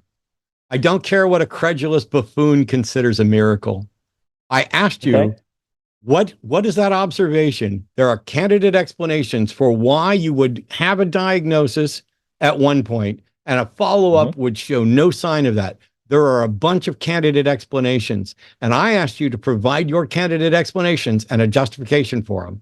I can start with a candidate explanation. I can start with a candidate explanation. Incorrect diagnosis, flawed data, independent remission. All of these things are things that are known to happen. If we try to add in a candidate explanation, miracle done by God, where's your justification for including that as a possible explanation? Because this was the day of the surgery, the last scan before they were going to literally cut into him and remove it. And it was gone. And the doctor couldn't explain it, was frustrated. I'm sorry, Ryan, but And this is beyond stupid, and I have exhausted my patience with you, as has the audience. I asked you why you should consider the supernatural a candidate explanation, and your answer is because it was the day of the surgery, it was the last scan, and the doctors couldn't explain it. Well, congratulations. The doctors are clueless, and so are you. okay, Goodbye. goodbye. I cancel my offer. All right. That was actually really good because I was because Ryan and I had a fairly, I really wanted to get into this justification stuff that he was saying. And we were going to do an event on my channel as a kind of a live. Let's get Ryan on and we'll talk about how to get there. But Ryan has no path to truth. Oof. Yeah, I can't imagine how much you would have gone crazy if that had been a scheduled call. I mean, he wanted to go for at least an hour, and I was like, look, if you call in on another show, sometimes that was like a 52-minute call, right, Arden? Arden's busy. I don't have the specific time. I don't know. It dropped off. I couldn't see it into. It was a long time. All right. Let's try another caller, because now I feel that we've been rude to this next caller, at least for 10 minutes, because that was just going in circles. When I ask you, what's the justification for considering something a candidate explanation? And you're like, well, it was right before the surgery and it was the last scan and the doctors can't explain it. That doesn't in any way demonstrate that you get to, it's literally fallacious to say, I don't have a natural explanation, therefore I'm justified in appealing to the supernatural. When I'm asking you, what's your justification for appealing to the supernatural? Well, nobody else had an explanation. Hey, once upon a time, we didn't have an explanation for anything. It's literally God of the gaps. Here we go. Ben is a theist calling from Colorado, pronouns are him, says God's real. He's comfortable defending any topic around God, morality, uncaused cause, any topic in the Bible. Hey, Ben, how are you? Hey, I'm doing well. How are you? Pretty good. How can Jovan and I know that God is real? Well, have you tried reaching out to God? Okay. Yep. Let me be real quick with this, Ben. Because sure. No, hang on. Listen to me instead of talking for just a second. Then we'll try this again. At the age of 5, I walked down the aisle at the First Baptist Church, Gashland Baptist Church in Kansas City, and accepted Jesus into my heart. I was active in a number of different churches, and everybody, well, not everybody, my parents and a number of the people in the church were convinced that I was going to become a minister. I was convinced that I was going to become a minister, but I was absolutely terrified of it. And I went around and lived my life, and I had those experiences. I felt what I thought was the Holy Spirit, and any number of things. I went on mission trips. I never had a bad experience with the church, but at some point, I started to care about whether or not my beliefs were true, because I thought that God was punishing me for running away from a call to mission. And so I surrendered to God and said, okay, God, I'm here. I give up. I will do what you want. And I spent 1.5 years in serious prayer and study. I was talking to my uncle, who was a medical missionary. I was talking to a number of other apologists and ministers. And what I found is that my beliefs were without warrant. And despite repeatedly reaching out to God and begging God to provide me any sort of explanation or any sort of help so I could fulfill my obligation under 1 Peter 3:15 to be prepared at all times to give reason for the faith that's within me and to do my duty based on the the Great Commission at the end of the Gospels. And God did nothing, said nothing. And then when I realized, hey, maybe Christianity isn't justified, I started to look into other religions, and I realized that could take multiple lifetimes. So I jokingly say that I started with Buddhism to see if I would get multiple lifetimes. And instead, I realized that what I needed to engage in was philosophy, so that I'd have a good understanding of how to tell what was true and properly evaluate claims so that I could be reasonable, because I care more about whether or not a belief's true than whether or not it feels good or somebody else thinks it's true. So before you ask me if I've tried reaching out to God, you should have tried reaching out to Wikipedia to find out who I was, or watching something. Because when I ask, how can Jovan and I know that God is real? And you literally give me an answer that sums up the bulk of my life or the first half of my life, it's kind of embarrassing. So let's try again.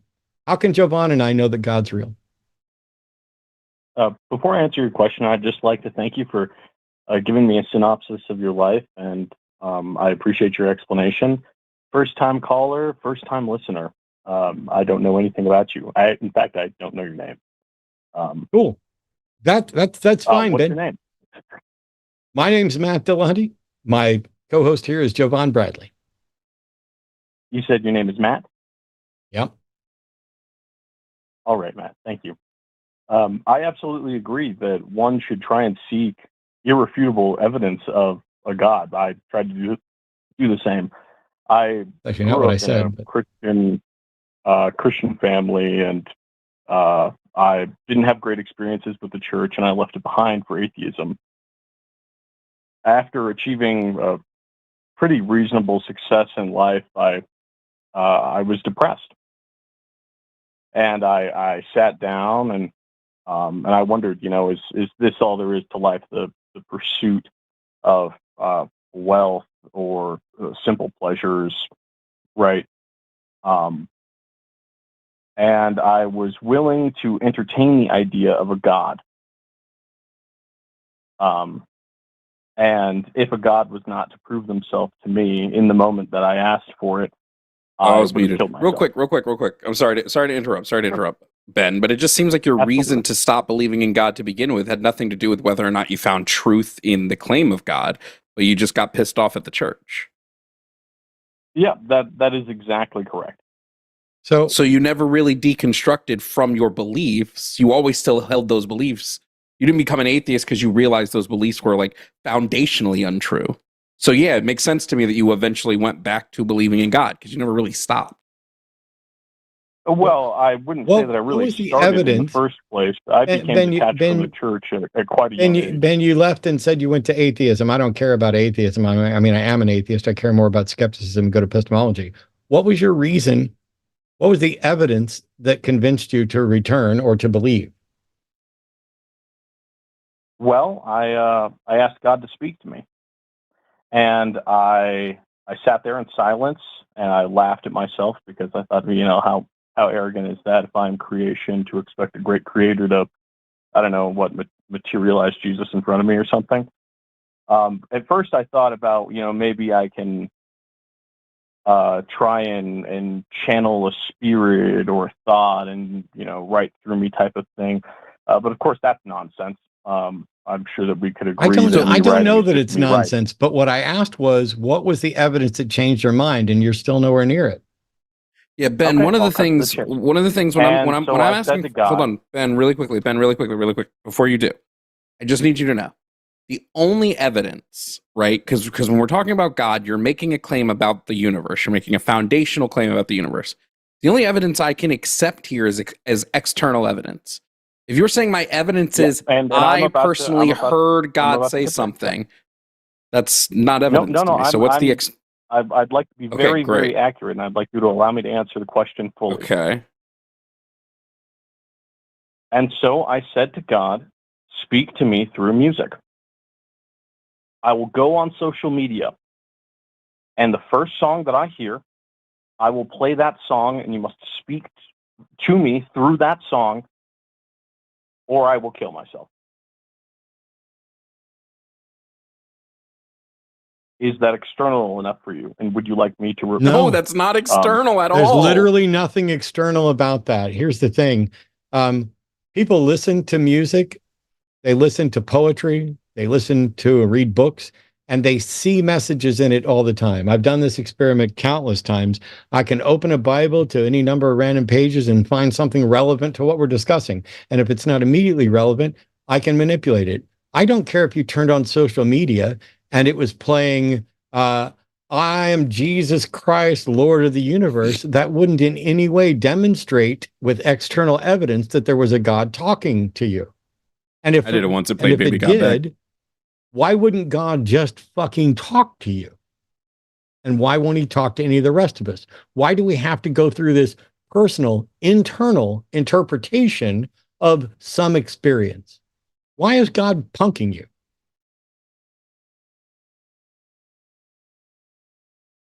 I don't feel that God is punking me, and so I feel the question is flawed. But I think if you would allow me to recite the lyrics of the song and the method of which through social media I heard this song, then No, because maybe that's some of not your doubts would be external eased. evidence.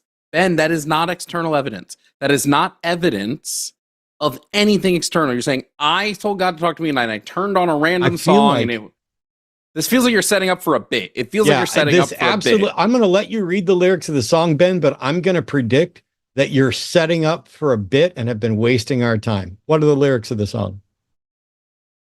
There is no truth when I cannot get through. You're in your head when I am next to you. What is the price of an ugly view to make a mistake that you cannot undo? I've been there before, laying on the floor with a sharp idea in my hand. Couldn't picture more, giving up the war. Some things just don't go as planned. But there is a beauty that I believe you can find, under the grief, under the compromise, an ember that remains to ignite, desperate to breathe, desperate to stay alive. Don't give up your ghost. How is that proof of God? Well, I didn't think it was at first either. I Go said, away. That's pretty good. Go away.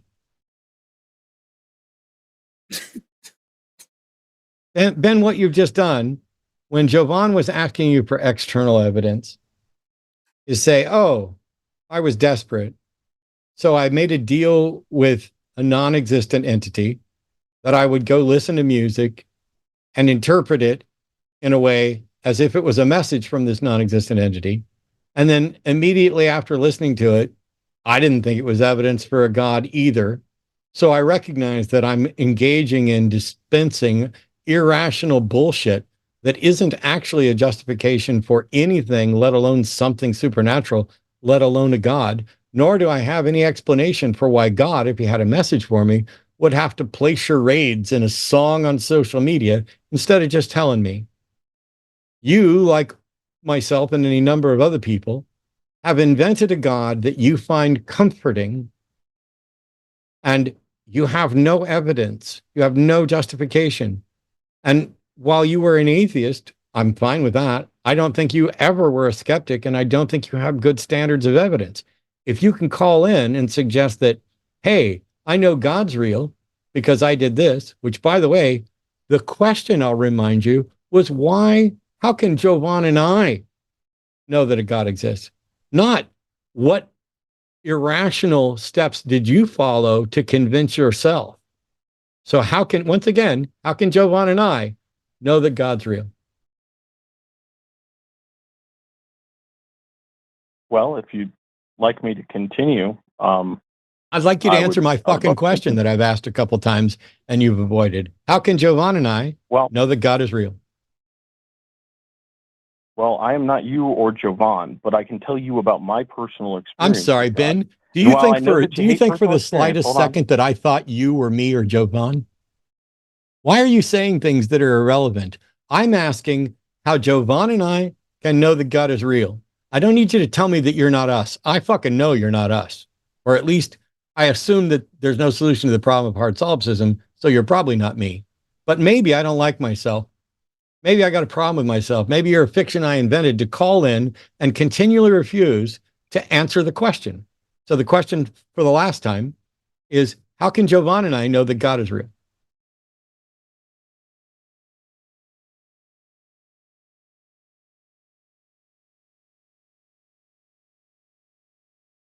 You going to try? Absolutely. Well, let's start with what you consider to be external evidence. Is that a fair question? Jovan? Sure. It needs to be evidence outside of yourself and evidence outside of the belief system. Okay, so it is, but it can be something physical. Yes, but if it's something that you're like, I see this thing and I interpret it, right? I interpreted it as God speaking to me. That's internal. External would need interpretation it has like that. to be completely distinguished, very clear, non-mistakable. If you want it to be compelling, yeah. Yeah, if you want it to be compelling evidence, yeah. Otherwise, it's not really that compelling, is it? I think that compelling reasons are reasons why people believe in things that change the perception of the entire universe. I'm sorry. And so Nobody I'd like asked. to give you Nobody my asked. compelling Nobody reasons asked for your why I poetic believe in bullshit. What we asked was, how can Jovan and I know that God exists?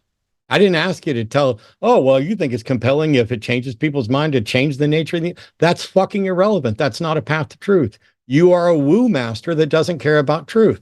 I need evidence. Jovan's specifically looking for external evidence, something that isn't subject to your interpretation. And you're so dishonest in engagement here that instead of providing that, or even attempting to provide that, you instead start asking questions about whether or not it needs to be undeniable and this and all that. It is that you are either intentionally dishonest or you're unintentionally dishonest because you're desperate to protect your beliefs from any sort of scrutiny.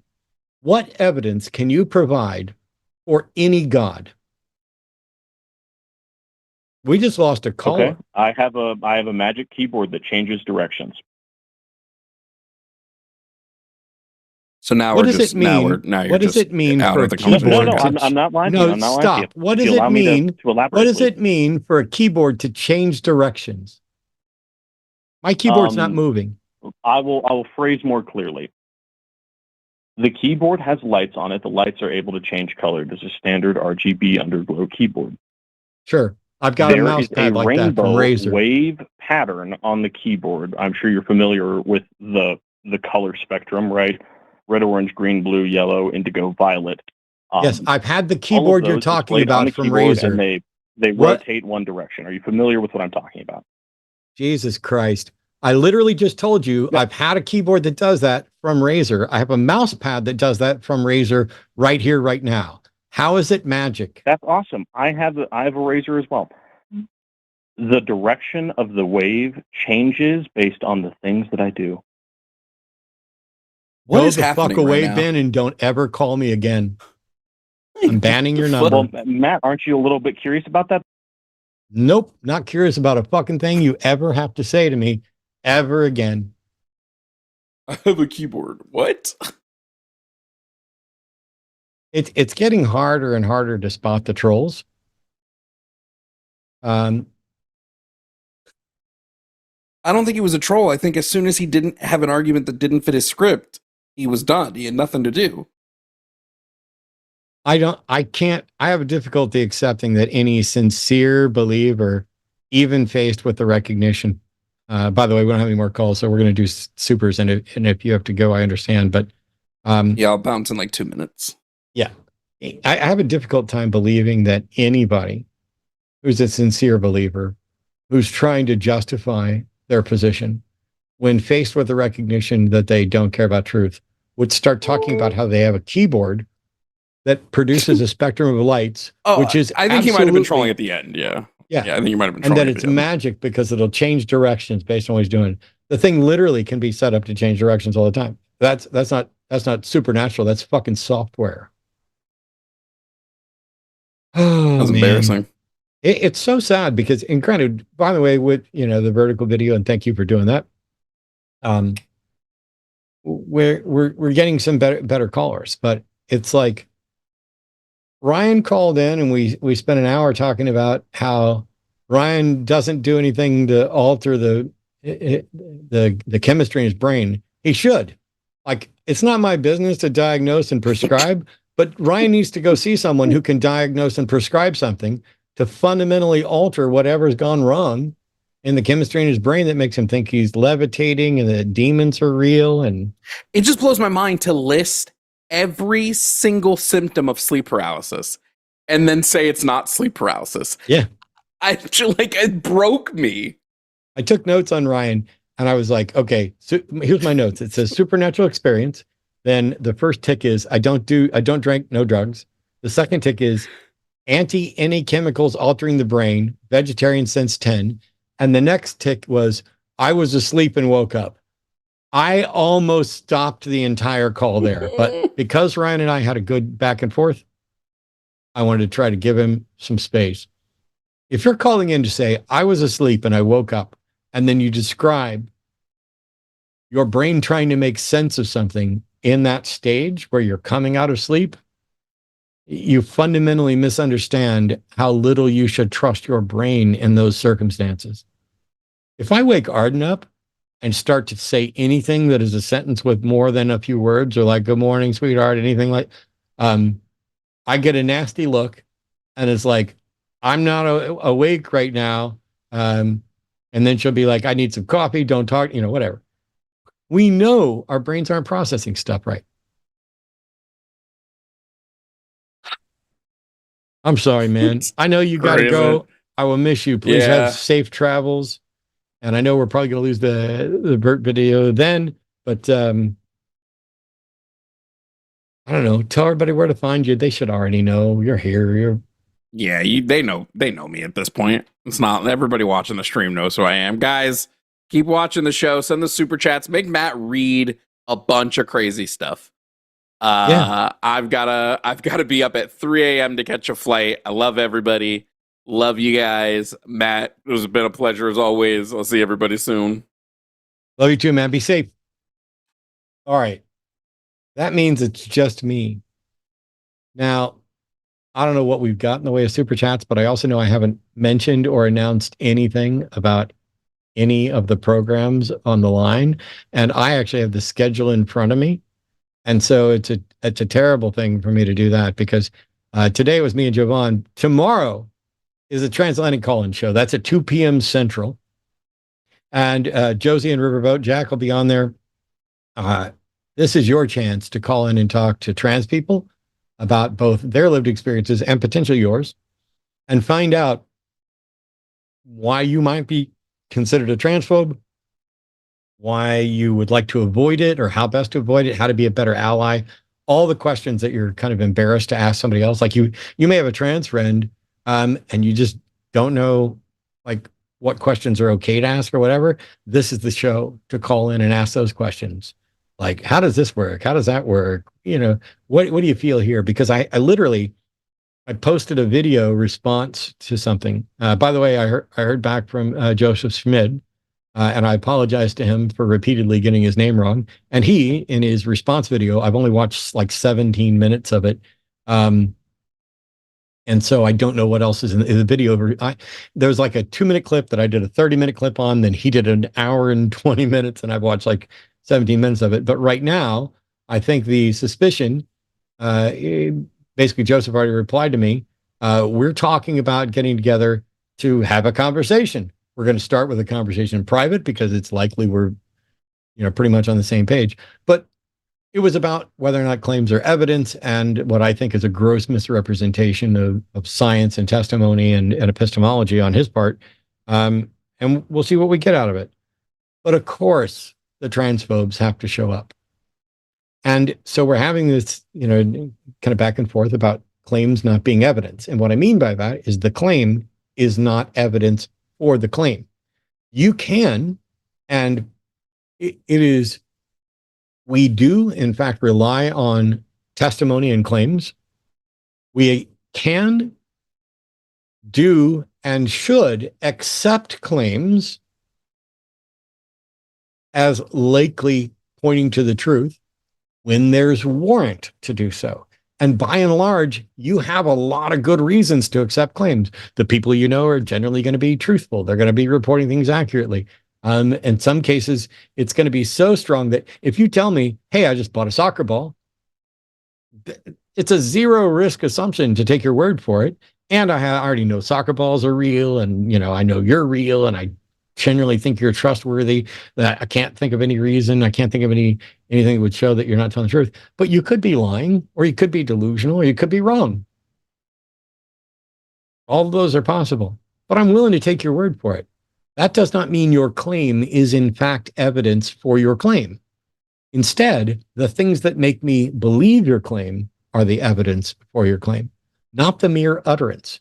And the clear way to demolish this is also, there are claims that I do not accept based on what I understand about reality. If you tell me that you have an invisible pet dragon, the example we always go to, I don't accept that claim at its face value. I do not take that as true or likely true, because the content of the claim is inconsistent with the facts of reality. And so I would need something else. And the fact that you made a claim isn't evidence for it. However, let's say 100 people come in and give their testimony about what's happening outside. Is that 100 pieces of evidence? I'd argue no, because each claim is not evidence that that claim is true. It is the surrounding facts that we know about reality and those people. However, the aggregate makes a separate claim, which is, to go down the road of David Hume again, for any claim, you should ask yourself, is it more miraculous that this person should be deceived or intending to deceive than that the statement is true? And Hume says to reject the greater miracle. He does not say accept the greater miracle. It is reject the greater miracle. That's about weeding down, because there might be a whole nother claim that you're not even considering, another option that you're not considering. So I'm not ruling out the supernatural. I just haven't had an opportunity and good reason to rule it in yet. Maybe if somebody shows how the supernatural can be detected, I get to rule it in as a potential candidate explanation. But when I start ruling out explanations, if I only have two and I rule this one out, that does not mean I accept the one that's remaining, unless I can show that those two are both exhaustive, meaning they cover the entire gamut, and mutually exclusive, so that excluding one makes the other one, it has to be right. Anyway, there's a bunch more to that. So we're going to talk about claims and evidence, but the transphobes come in and they're like, I agree with you, Matt. Claims aren't evidence. And that means that when, this person claims to be a woman, they're still just a man. Well, it's funny to watch the bigots pretend that they understand the basics of epistemology. I'll tell you this, if someone claims they're a woman, that's not evidence that they are. Oh my gosh. And it's also, if somebody claims that they're a Republican, that's not evidence that they are. If somebody claims that they're rational, that's not evident that they are. If they claim they're hungry, that's not evidence that they are. And yet, for most claims like that, especially ones where people are reporting about the internal state, about, I feel this, I identify this way, I acknowledge this, whether or not you believe them is independent of whether or not you have good evidence. And the default position for me with people who are making claims like, I'm hungry, I'm thirsty, I'm a man, I'm a woman, I'm non-binary, is to accept them at their word and treat them with the respect and dignity that everybody deserves, irrespective of whether I understand it and irrespective of whether there's good evidence for it.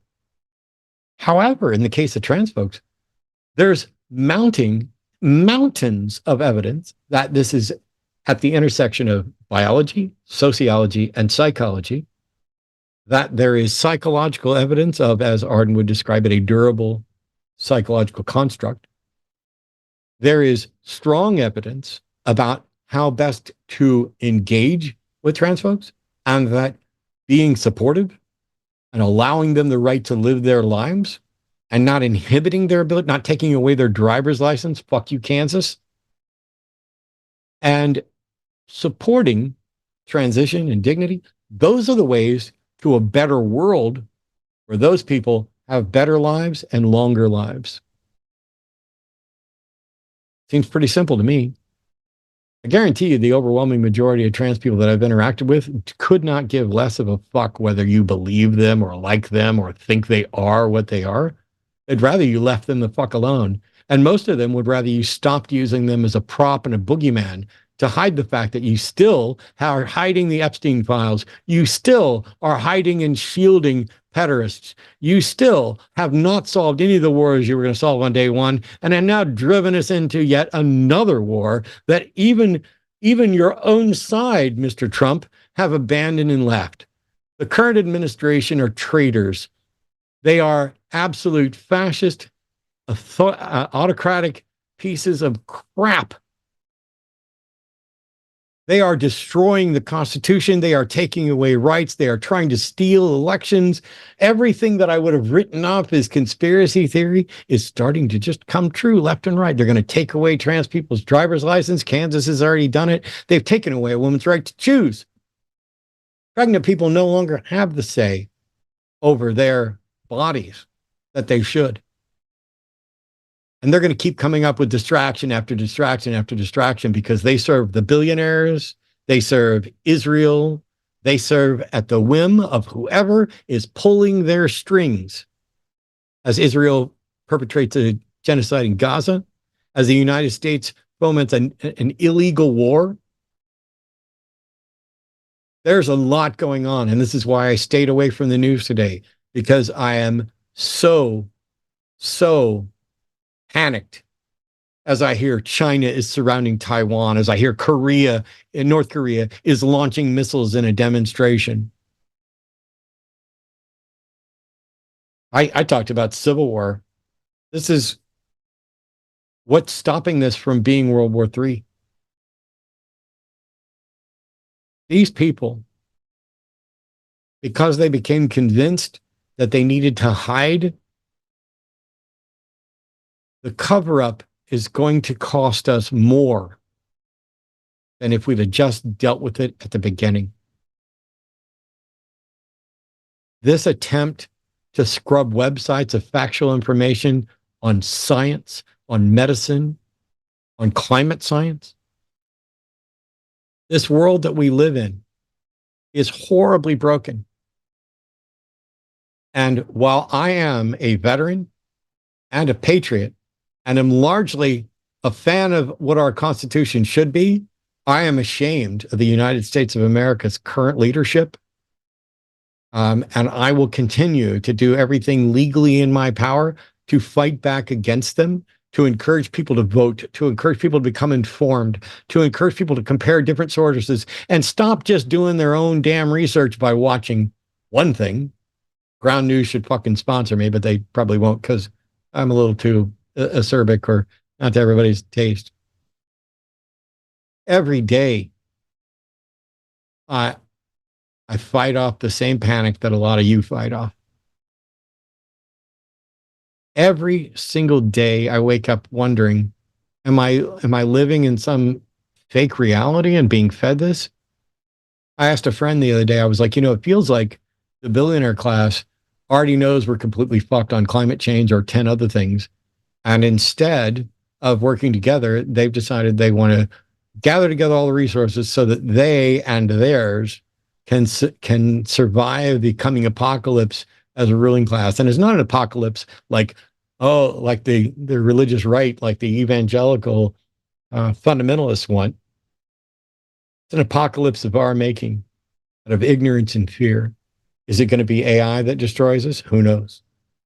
Is it going to be a nuclear bomb that destroys us? Who knows? Do we have any hope of surviving this? And if we do, are we too late to do anything about climate change? Are we too late to do anything about the next pandemic? The people who are rah-rah-rahing regime change and destruction in Iran, yeah, getting rid of bad guys and bringing freedom and democracy to places can be a good thing. I wish they'd bring freedom and democracy back to the United States first. I wish they'd bring back the rule of law first. I wish that Congress would show a backbone and actually engage in some war powers acts to shut this shit down.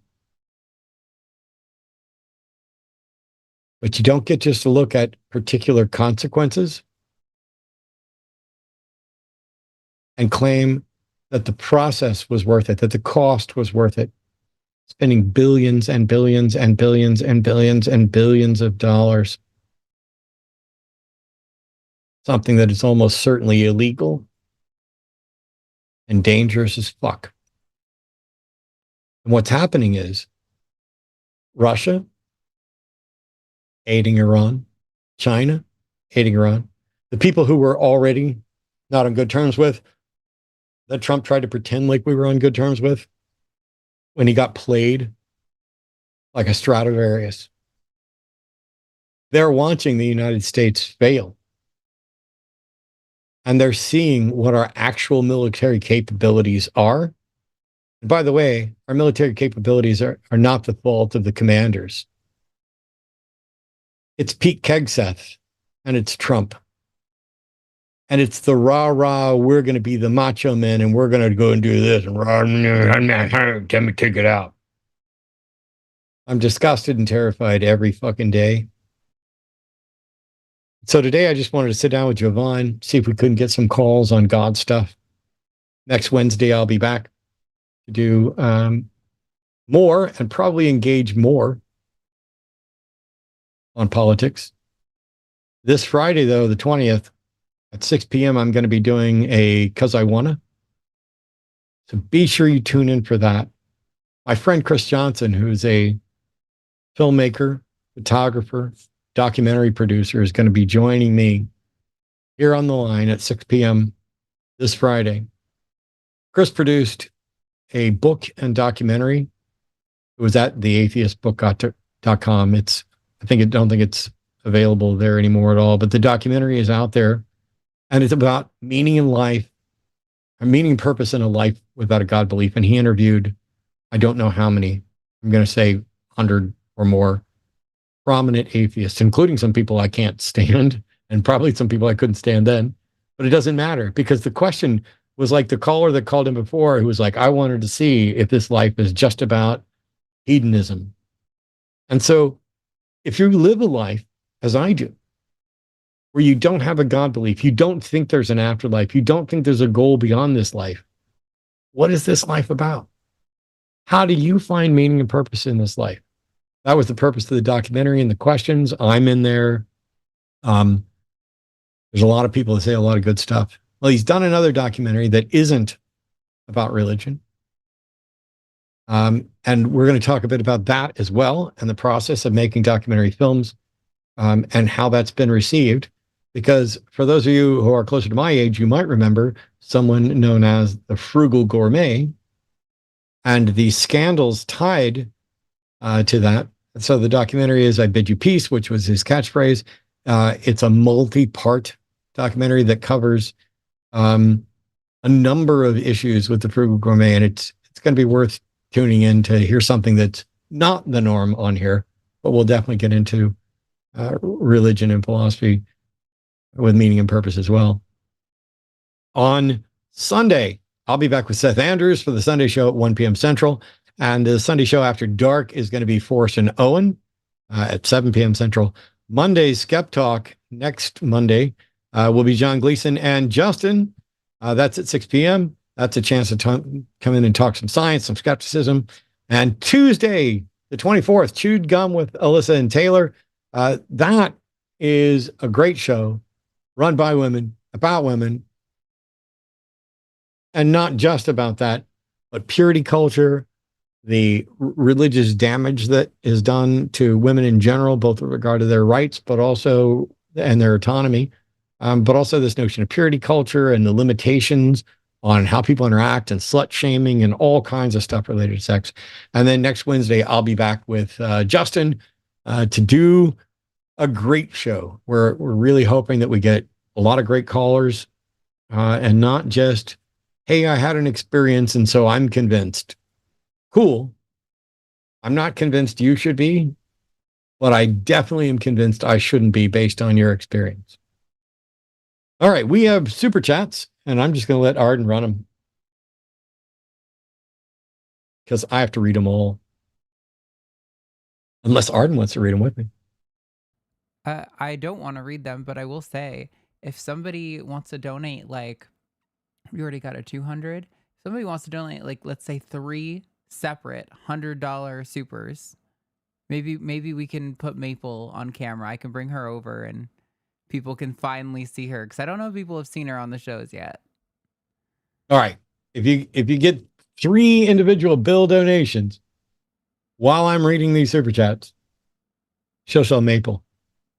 And if I get one $50 donation in the next 5 minutes, I will get our newest snake. And our newest snake will actually be changing in the morning when I go get another one. But $10 and Arden, let me know if that happens, please. $10 from Parallelish. Jovan, Nathaniel, and Laszlo both trolled my boy Sky Jack Morgan a few minutes ago. They must have gotten a Nick directive. I have no idea what any of that's going on, but I'm thank you very much. I appreciate it. By the way, the new snake is an Angolan python. Actually, a pair. $10 from Space Barbarian. Harvey provided yet another example of argumentum ad wingium, argument from whining or whinging. Yeah, wingium.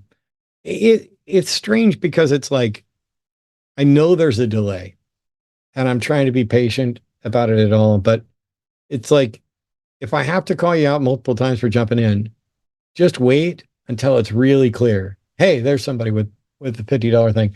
I'm going to have Arden put up the next one. I'll read it, and I'll grab the snake because it's right here. $10 from Joshua Everett. Now, if it had flipped 3 times, then gently floated back down to the ground in a ray of golden light, and someone got it on video, then we can talk about abnormal cases. Doesn't get us to supernatural. Yeah, there are elements of some of these stories. I'm coming, Avatar Stormcrow. There are elements of some of these stories that it's not that I don't believe they happened. It's that I know about fishtails, and I know that people exaggerate. We are all prone to exaggerating. When I'm going to get this Angolan python, which actually escaped the other day. Yeah, it All right. escaped, crawled into a drawer, and pooped in the drawer. So That's our luck. this is one of 3 African species of pythons. It's very similar to a ball python. You see the pattern's different, but also the scales are very different. They live in a much more kind of arid areas, and they are burrowers a little bit. They are also thinner than ball pythons, and their patterning is pretty distinct. They're pretty easy to spot, even though their heads are very similar, as are a lot of pythons. So you could be forgiven for presuming this is a ball python. This is essentially the dwarf python of Africa, when you compare it with the reticulated pythons and then the ball pythons of the royals. The interesting thing for us is not only do we have a breeding pair, and so we will be producing these, and I already love them. I think I might end up liking them better than balls once we get used to them for a while, but it is a fun to handle active snake that has a similar temperament and similar husbandry. But here's the cool thing. Not only can we breed these, but the male Angolan can breed with some of our female ball pythons to produce hybrid snakes called angry balls. And they will, in some cases, inherit the phenotype genetics. So if you have, let's say, a banana morph and you breed them together, you may, in fact, depending on the sex, because that's a sex line trait, you may, in fact, get a banana angry ball. So this is our girl from the Angolan group. I want to get really good pictures of her patterning. And she's pretty friendly. Watch her bite me on the nose, but we're very excited to be producing this because not only are we going to get Angolans, but we may also be getting angry balls out of it. And angry balls just sounds cool to say. Let me put her back up. Go back in there. Thank you.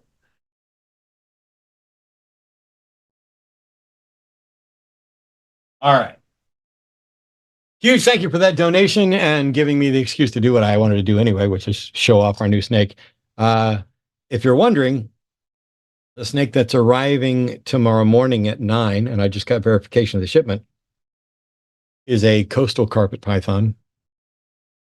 And then next week, we'll be getting our diamond python and another coastal carpet that are coming from Germany. So, Epic Loot Exotics, epiclootexotics.com. We are expanding while reducing our count. We're expanding, we're narrowing our focus, but we are expanding our options, including possibly soon Carpondros. You can go look them up. But thank you so much for the donation. All right, next super. Oh, my bad. I forgot I was doing supers. Yeah, I'm sorry. No worries. $10 from WC Nathan, published on Monday by Nature Astronomy, a complete set of 5 canonical nucleobases, purines, adenine, guanine, and pyridines, cytosine, thymine, and uracil from the carbonaceous asteroid ring. Oh, so you're trying, we've once again discovered the building blocks of life on another asteroid. Yeah. I don't know enough. $10 from Evan. I'm obsessed with Ryan thinking he can disprove the Big Bang because how could life have survived such high temperatures? Impressed as ever with your patience, Matt and Jovan. Great show. Thanks. I think I lost my patience more than I wanted to, but definitely not as much as I have in the past. So we'll just say I'm working on it, and I'll talk to my therapist tomorrow. Because genuinely, all I want is good conversations. And I think Brian and I largely had a good conversation, but it's become clear that Ryan, maybe the conversation that Ryan and I could have is what are reliable paths to truth? Because intuition is only as good as it has been trained. And Sagan talked about training your bullshit detector. $20 from Bleeding Roses. Funny enough, having similar feelings for music outside of church is a part of what started my questioning and ultimately led me to being an atheist. Now, LOL, try again, Ben. Also, thanks for being awesome, Matt and Jovan. Jovan's awesome. I'm all right. But I appreciate that some folks think I'm awesome. I'm working on it. Hopefully, my birthday's at the end of the month. By the way, you guys should just send me birthday money right now. That's what Jimmy said. Jimmy's like, it's my birthday. Send me money. Do it. March 31st. Today's the 18th. I'll be 57 years old. And hopefully by the time I'm 58, I will reach peak awesomeness, but I don't think I'm going to get there by the end of the month. So another $10 from Joshua. I would totally watch a buddy road trip movie featuring Matt and Jovan seeking Jesus in America's heartland. Any ideas for a good title?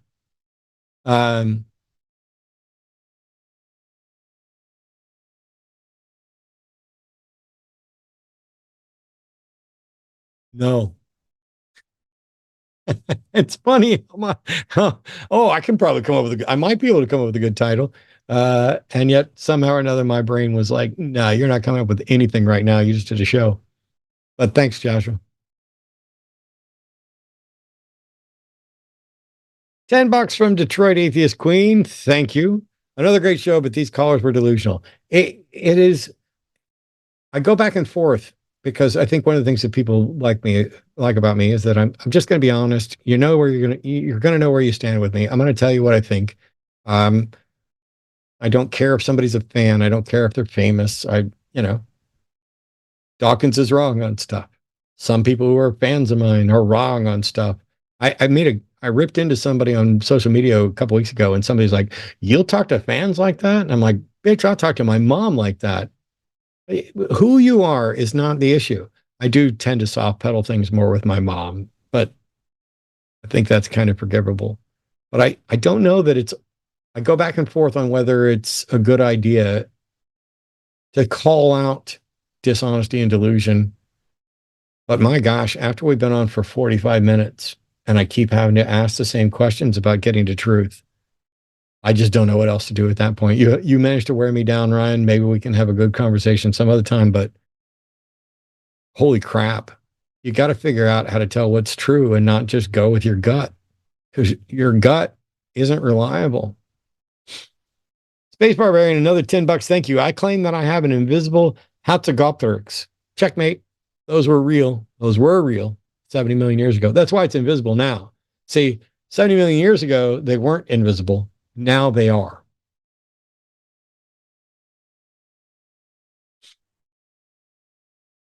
Wow, $200, and you got a ping pong paddle. So are you like a Timothy Chalamet fan? Rom, elect base 100. FYI, this money is nearly purely based on how hard, Matt, you made me laugh after the week I had by how you put your face closer to the camera and emphasizing to Mike last week that you did dare him to tell you to hold on one more fucking time and to support the line. Thank you. Joel, thank you so much. That's incredibly generous, and I appreciate the support. I will do my best to make you laugh more. Not just for the money, but because, laughter is the best medicine. I read that in Reader's Digest growing up. It must be true. What a reliable source. I did my own research. And the thing is, laughter and supposedly chocolate and other things do, in fact, potentially contribute to your health. Yeah, I used to hear things like, oh, you can tell when somebody's happy and healthy because their fingernails grow more when they're healthy. The fingernails grow more when they're happy. I don't know if any of those wives' tales are true because I got bigger fish to fry. But it might be worth looking into things you always heard were true, like laughter is the best medicine. I think it might depend on what the condition is. $50 from Avatar Stormcrow, who allowed you all to see that glorious angle in pipe. I cannot tell you. First of all, huge thank you. Thank you so much for the contribution. Arden already really likes these too, and we are both very excited. We're doing ultrasounds next week and setting up the rest of the breeding plan for the rest of the year. And we're going to find the right girl and put that Angolan boy with her right off the bat.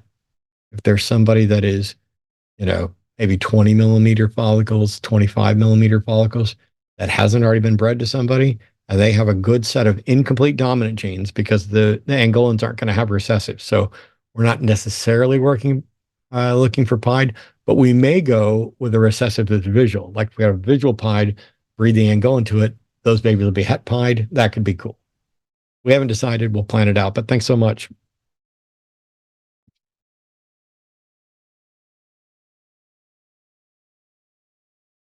Another $50 from Genji. I'm super into politics, and every day I read the news, it triggers existential dread. Don't know how to move past it. Don't be alone if you can help it. I better pause on that. I'm not, I've never dealt with serious thoughts of self-harm or anything else, but without even going down that road, I don't think that I would be functional right now if I were still living alone. And if I wasn't interacting with friends on a regular basis. And I know there's a ton of people out there who think they don't have anybody. And for some of them, interacting in chat on the line and other places is the best they're going to get. Please keep doing that and hang on and reach out to seculartherapy.org, reach out to recoveringfromreligion.org, reach out to organizations, find things in your area with rational people who are as distraught as you are, because the camaraderie, companionship can make it bearable way more than if you're just on your own. Anyway, thanks, Jen J. Appreciate it. $10 from Melatonin. Ollie. Happy early birthday. Thank you so much. I wanted to go to Dallas Expo so I could take my niece, but woke up too late to make the drive. Are there any reptile expos coming up near Austin? Yes. I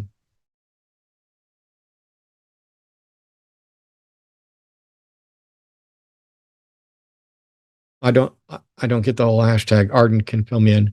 The next one that Epic Loot will be at is the Herps Reptile Expo in Belton in April. So it's coming up next month.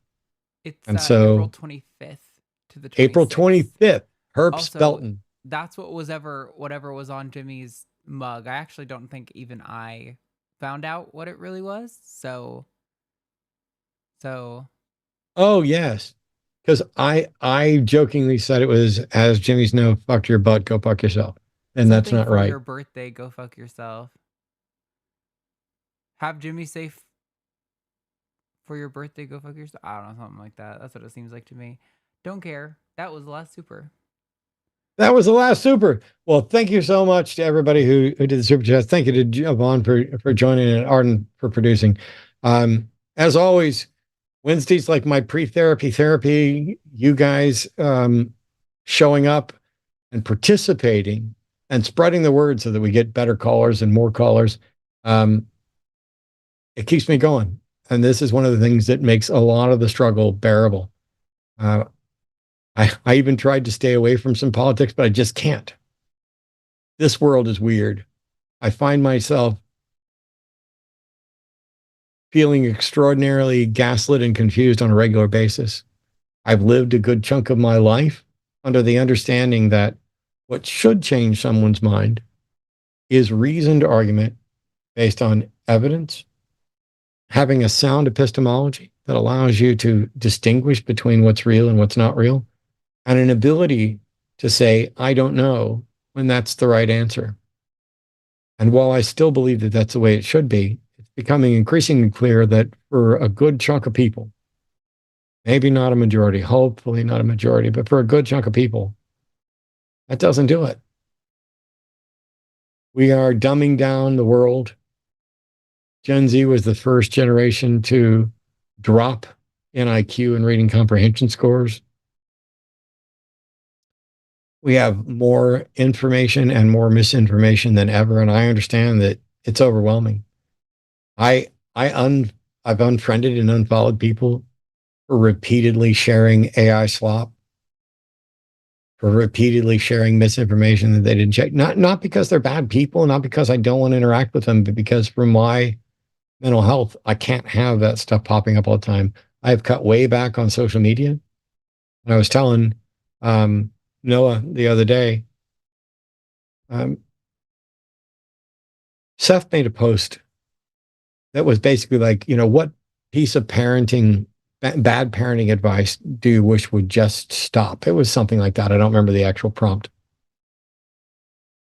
And I put down that spanking is okay, or that it's okay to spank. And that started getting some really good replies. Because I'm of the opinion that spanking, child abuse. That I'd rather we didn't hit anybody, but definitely don't be hitting kids. Well, that's the only thing they understand. No, that's the only thing you understand. Well, I was hit, I was beaten, and I turned out all right. No, you fucking didn't. Not if you're excusing child abuse. And in the midst of all this, while we're having this conversation, somebody comes in and goes, well, if the spanking's coming from your wife, that's okay. And I was like, did posting that comment make you feel good? Because I'm trying to get through to this individual that we're having a conversation about child abuse. And okay, you thought of something that's funny in another context. So it definitely wasn't funny at the time there. But I was like, did that comment make you feel good? And what I got back was, I'm a big fan of yours, Matt. You don't have to be an asshole 24/7. Chill out. I don't need fans that think like that. I don't mind humor. I love to laugh. I love inappropriate jokes. If somebody calls you out for not reading the room, they're not the asshole. You can't impact me by suggesting that I'm being an asshole in that context. All you did was reinforce that you were being the asshole. There's no circumstance under which you can possibly make me feel bad for not interrupting and trampling on a discussion about child abuse by making a sex joke. I got a sex joke. You can rim me after tacos because I'm not the asshole, but I got one. In the meantime, huge thank you to everybody for participating. You should subscribe. You can go to linemerch.com to find material that you can buy, goodies you can get to both help us here. If you don't want to contribute that way, you can also go to patreon.com/calltheline to support us here. Please, if you're not already subscribed to my channel, look me up, Matt Dillahunty on YouTube, Sans Didi. Keep an eye out. We're going to be doing, I'm going to be doing some lives over there. Ryan may or may not be a part of one of those lives. We'll see. I'll see if we can find any way to salvage this. But in the meantime, be good to each other. We'll see you.